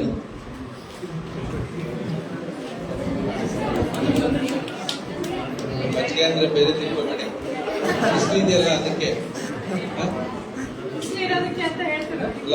ನಿಮ್ಮ ತಾಳ್ಮೆ ನಾವು ತುಂಬಾ ಧನ್ಯವಾದಗಳು ಹೇಳ್ಬೇಕು. ನಮ್ಮ ಮಾತುಗಳನ್ನ ತುಂಬಾ ಸಾವಧಾನದಿಂದ ಕೇಳಿದ್ದೀರಾ. ಇದಿಗೂ ಒಳ್ಳೇದಾಗ್ಲಿ, ನಿಮ್ಮ ಭವಿಷ್ಯ ಉಜ್ವಲವಾಗಿರ್ಲಿ. ನೀವು ಯಾರ್ಯಾರು ಏನೇನಾಗ್ತೀರಾ ನಾವು ನೋಡೋಣ. ನಮಗೂ ಒಂದು ಕಾತುರತೆ ಇರುತ್ತೆ. ನೀವು ಸಮಾಜದ ಉನ್ನತ ಸ್ತರದಲ್ಲಿ ಒಳ್ಳೊಳ್ಳೆ ಹುದ್ದೆಗಳಲ್ಲಿ ಒಳ್ಳೊಳ್ಳೆ ಸ್ಥಾನಗಳಲ್ಲಿ ಬರೋದನ್ನ ನಾವು ಕೂಡ ನಿರೀಕ್ಷೆ ಮಾಡ್ತೀವಿ. ಯಾಕಂದ್ರೆ ನಿಮ್ ತರ ನಾವು ವಿದ್ಯಾರ್ಥಿಗಳಾಗಿದ್ದೀವಿ, ಇವತ್ತು ನಿಮ್ಮ ಮುಂದೆ ಬಂದು ನಿಂತಿದ್ದೀವಿ. ಬಹುಶಃ ನೀವು ನಮಗಿಂತ ಎತ್ತರ ಸ್ಥಳ ಹೋಗ್ಬೋದು. ಯಾರೋ ಜಿಲ್ಲಾಧಿಕಾರಿಯಾಗಿ ಬರ್ಬೋದು, ಪೊಲೀಸ್ ವರಿಷ್ಠಾಧಿಕಾರಿ, ನ್ಯಾಯಾಧೀಶರಾಗಿ ಬರ್ಬೋದು. ಈ ತರ ತುಂಬಾ ಉಜ್ವಲವಾದ ಅವಕಾಶಗಳಿದೆ. ಕಾಂಪಿಟೇಟಿವ್ ಎಕ್ಸಾಮ್ಸ್ ಫೇಸ್ ಮಾಡಿ ಚೆನ್ನಾಗಿ ಬರೀರಿ. ಎಲ್ಲರಿಗೂ ಒಳ್ಳೇದಾಗಲಿ. ನಿಮ್ಮ ಪರೀಕ್ಷಾ ಜೀವನ, ವಿದ್ಯಾರ್ಥಿ ಜೀವನ ಸುಖವಾಗಿರಲಿ, ಖುಷಿ ಖುಷಿಯಾಗಿರಲಿ ಅಂತ ನಾನು ಹಾರೈಸ್ತೀನಿ. ಈ ಕಾರ್ಯಕ್ರಮ ಒಂದು ಯಶಸ್ಸಿಗೆ ಎಲ್ಲರೂ ಕೂಡ ಕಾರಣಭೂತರಾಗಿರ್ತಾರೆ. ನ್ಯಾಯಾಧೀಶರು, ತಾವುಗಳು, ನಮ್ಮ ಅಧಿಕಾರಿಗಳು, ಮುಖ್ಯವಾಗಿ ವಿದ್ಯಾರ್ಥಿಗಳು, ನಿಮ್ಮನ್ನ ನಾನು ಇನ್ನೊಮ್ಮೆ ಅಭಿನಂದಿಸ್ತೀನಿ. ಎಲ್ಲರಿಗೂ ಒಳ್ಳೆಯದಾಗಲಿ. Thank you.